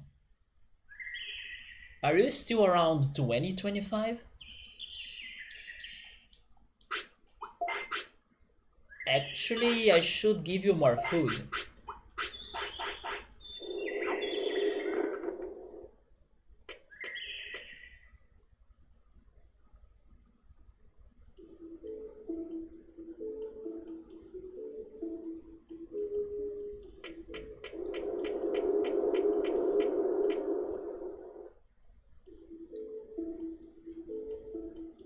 What happened to me regarding anime recently was that I was watching Dragon Quest The Adventures of Dai,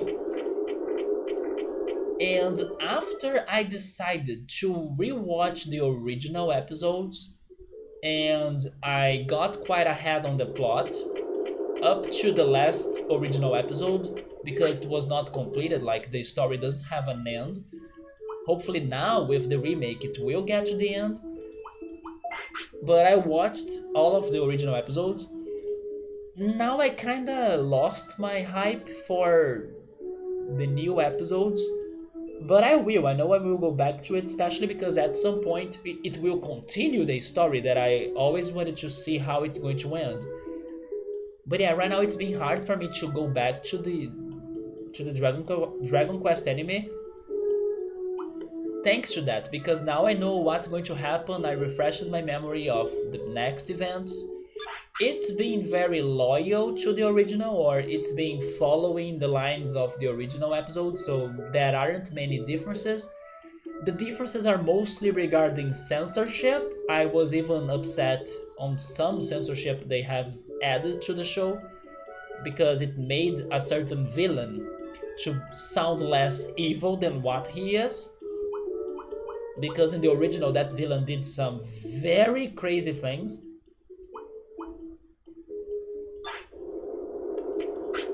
But yes, I'm struggling now because I now know what's going to happen in the next episode. But I'll go back to it once I'm done with Rama, and then before I start another anime, I will try going back to it. The good thing is that by the day I go back to it, I'll have a bunch of episodes to binge instead of having a single episode on every week.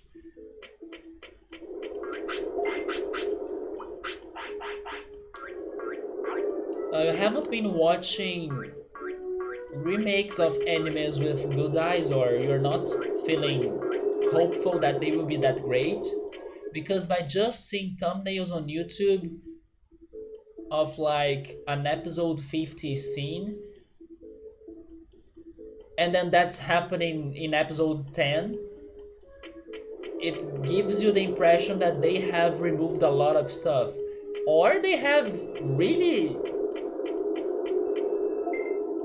accelerated it, right?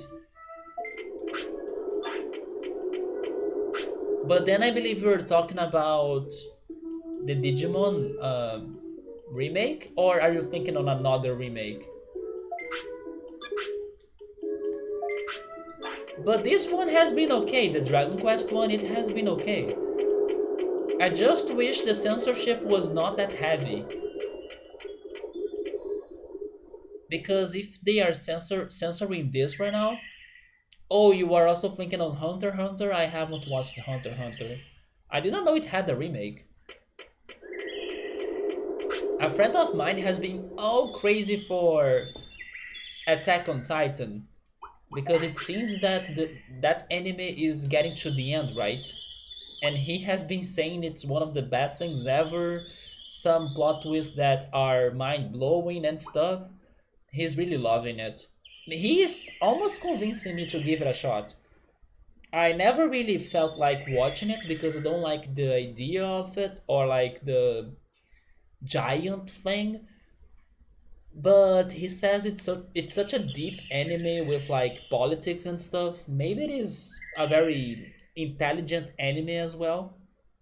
So I may end up giving it a shot. It's called Hunter x Hunter 2000. You think that's the name?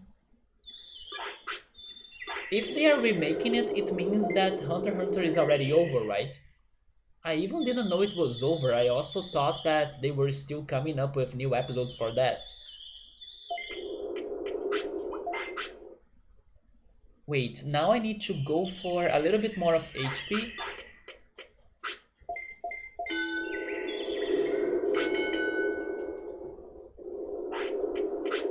It's funny because by training her HP, I ended up also getting a good amount of offense training. So now I go for magic points.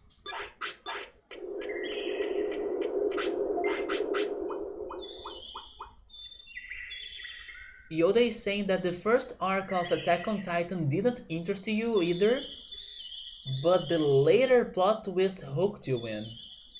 And it is very, very, very heavy. I love how you may be saying that as a bad thing, but man, I do like disturbing, messed up plot twist things and mind blowing things, so you are helping my friend to convince me to check that out. I may not be doing it soon, and I do know that it's a good anime, like, so many people put it on like number one of their lists of my favorite animes and stuff. It's just that I may need some time, like you said, to get used to what the heck is going on, and the idea of like, oh my god, it's a giant. You know, by seeing the trailer or seeing scenes of it, I don't feel tempted to watch it.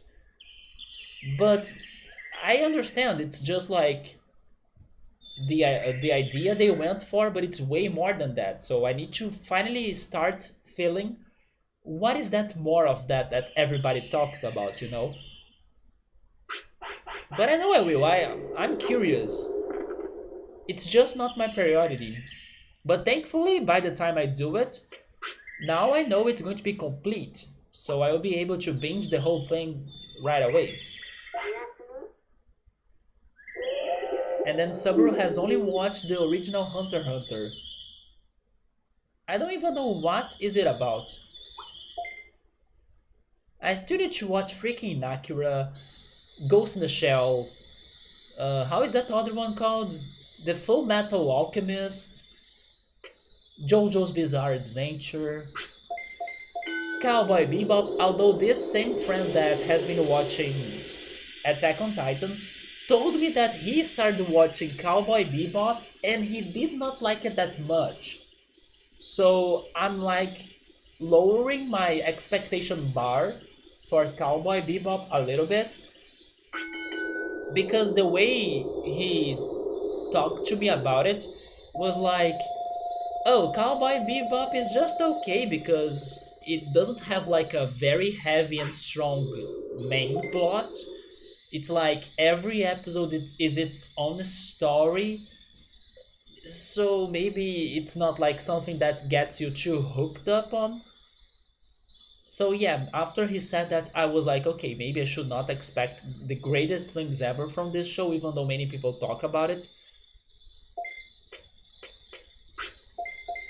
But I have so many things to watch.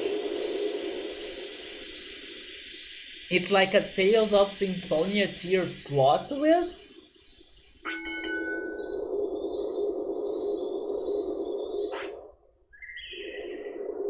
Well, Tales of Symphonia did have some very messed up shit.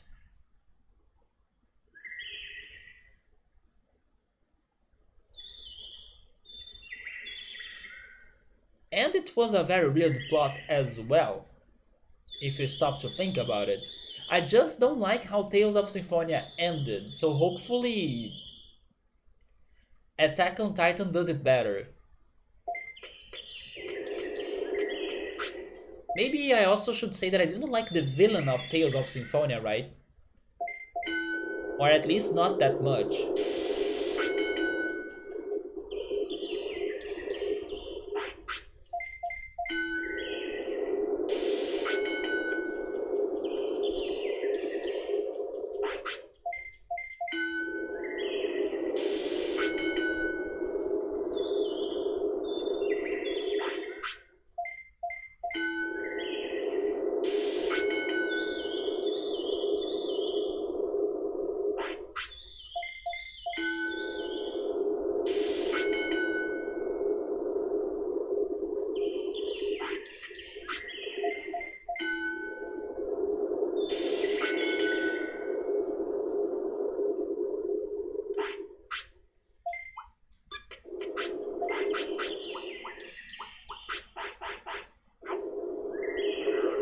Yes, I'm going for a potting here just to try to raise her happiness. You don't even remember how was the final battle in Tales of Symphonia? No, I still remember that. I just thought he was not a very strong or powerful villain, you know?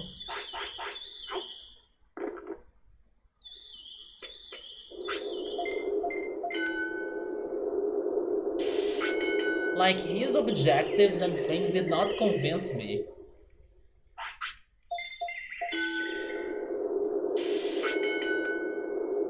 But I do remember the final battle or the final dungeon. I even remember a little bit of the final cutscene. I was like, without some answers for some things too, because I didn't play some other Tales games.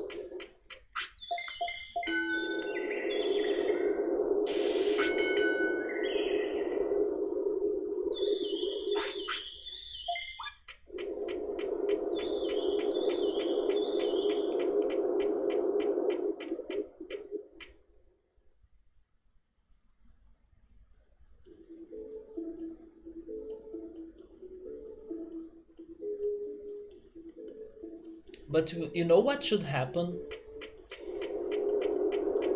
We need another game like Chrono Trigger and Chrono Cross.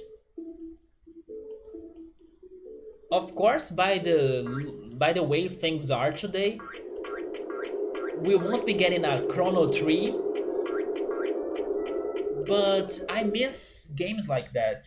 That they are about time and There are so many endings. Everything you do matters. Or I don't know, a game that has such a rich plot and lore to it, and confusing and complex, and people will be debating forever like, no, this is what happened, no, I thought it was different. You know, those games were so full of content. And it's funny for me to say that because even today I still don't fully grasp what the heck was happening in those games. But the feeling I have is that I don't need to fully understand it because I still enjoyed it like a lot.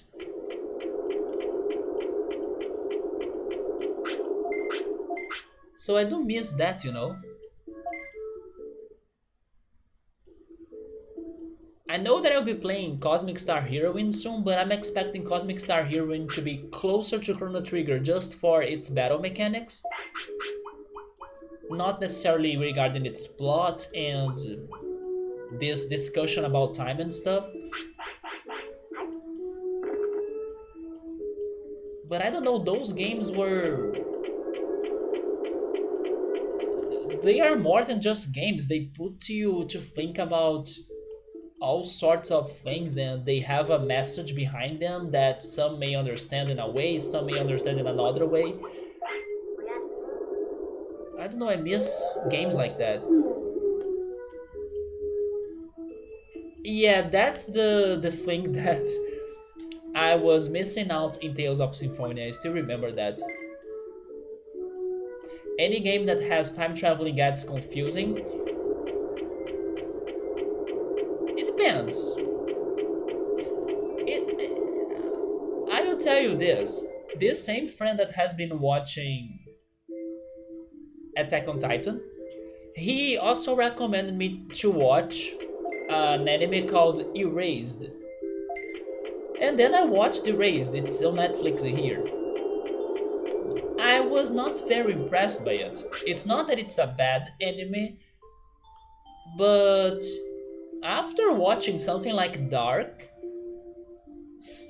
any other time traveling thing will need to, like, raise its standards so much. So yes, I was not impressed by it because it was not as complex as like Dark, and it was very predictable too. If you're ever going to give that anime a shot, it's not a bad anime. Just don't go for it with like crazy expectations or comparing it to Dark or something like I did, because it is more simple than that. But it's not a bad thing, or it's not a bad anime. But the thing I also should tell you is that do not pay attention to the opening, because the opening of Erased is also full of spoilers. So it ended up being a very predictable time traveling anime, to me at least. So yeah, not necessarily everything that has time traveling will be that confusing, but I miss the confusing ones because those are the ones that put you to discuss and like, wait, what? They did that? That happened? When? How? Oh, I see, you think that way? I was not saying that. I miss being bamboozled but like that.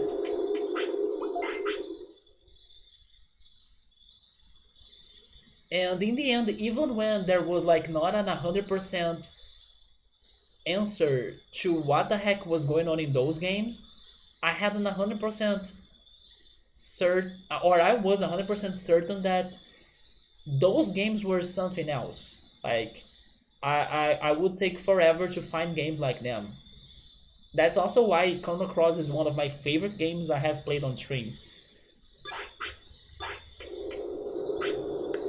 And you know what's funny? The other game we played, Xenogears, had a more confusing plot, in my opinion at least, but I understood it more than Chrono Cross.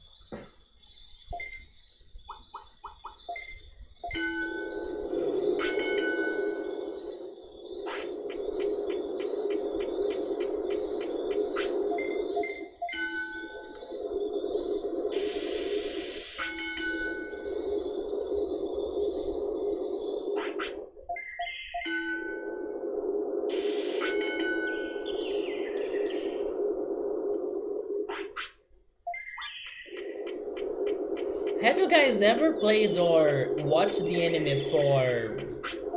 How is that one called? Um, man, how is it called? In Steins Gate.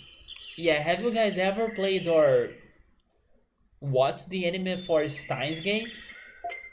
Because maybe that's a game that has some chances of surprising me like Chrono Trigger or Chrono Cross. That's a game that I'm very curious to check.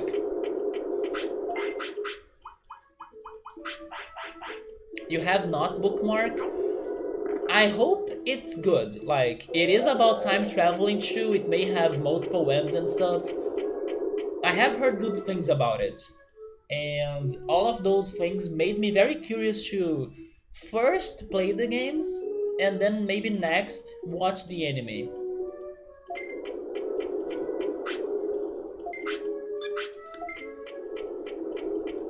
Yeah, I'm looking forward to Steins Gate.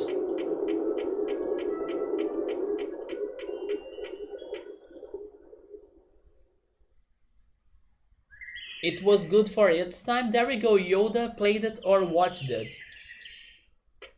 I wanna check that one too.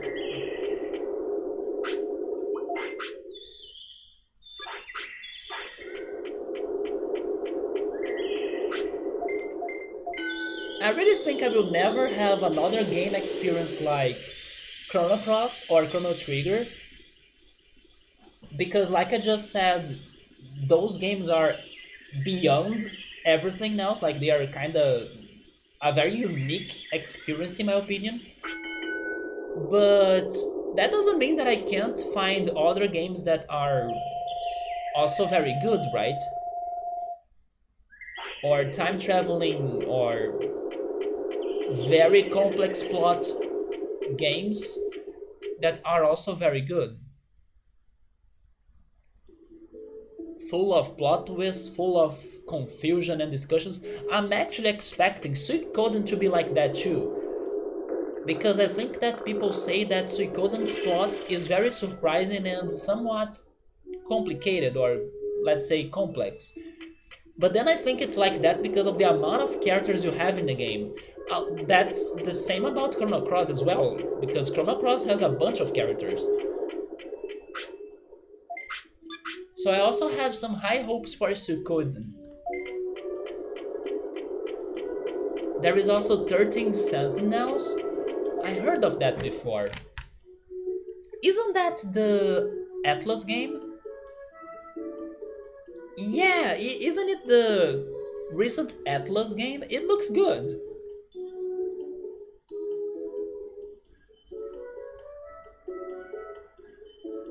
I saw some art of it.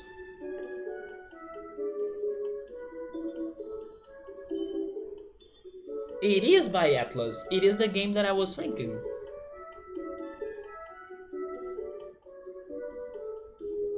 Sadly, it's only for PlayStation 4.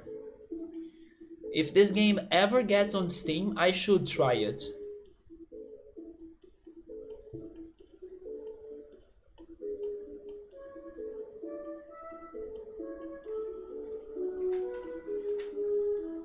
I didn't know it was about time traveling though.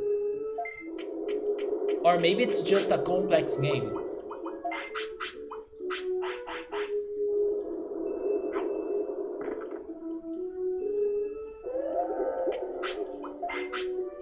Oh my god, how did you lose that much weight?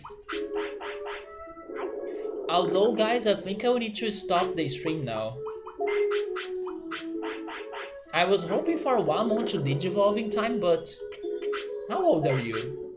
9 years old?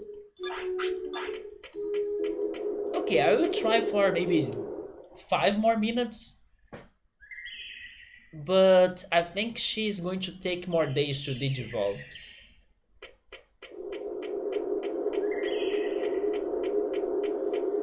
I was training her MPs.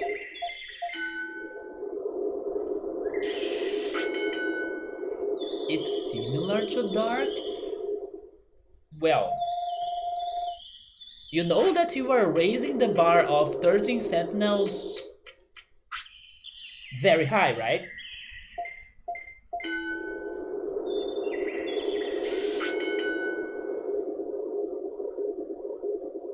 If that's the comparison you're giving to it, count me in. I just don't say count me in day one because I don't have a PlayStation 4. But count me in when I can play that game.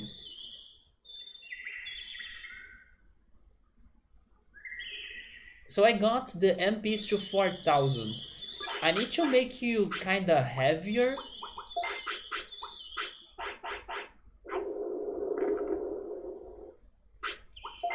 And maybe train your defense now? No, let's get her offense to 400.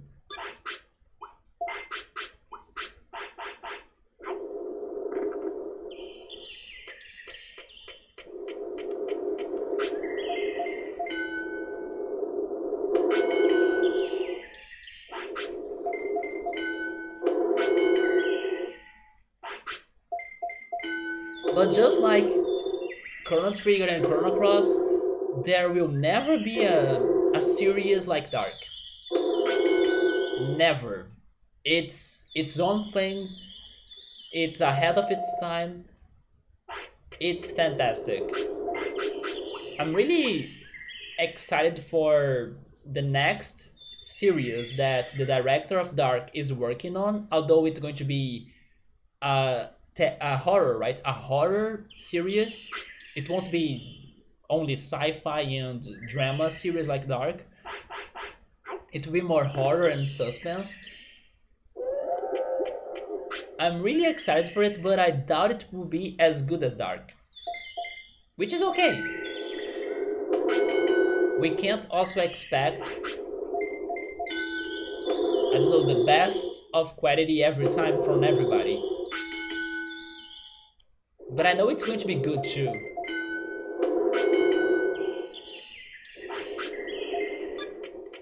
Yeah, it did not happen, so I'm going to save it in here. And we'll try finishing her cycle next Sunday. But now that I'm considering the wave, the HP and NPs, man, it's been making this so much more complex. And I feel like I'm maybe overthinking it too because I can't make proper decisions of what I'm doing, what I'm focusing on. You know that expression of like ignorance is a bliss? Maybe I was doing more progress when I was more ignorant about the mechanics here.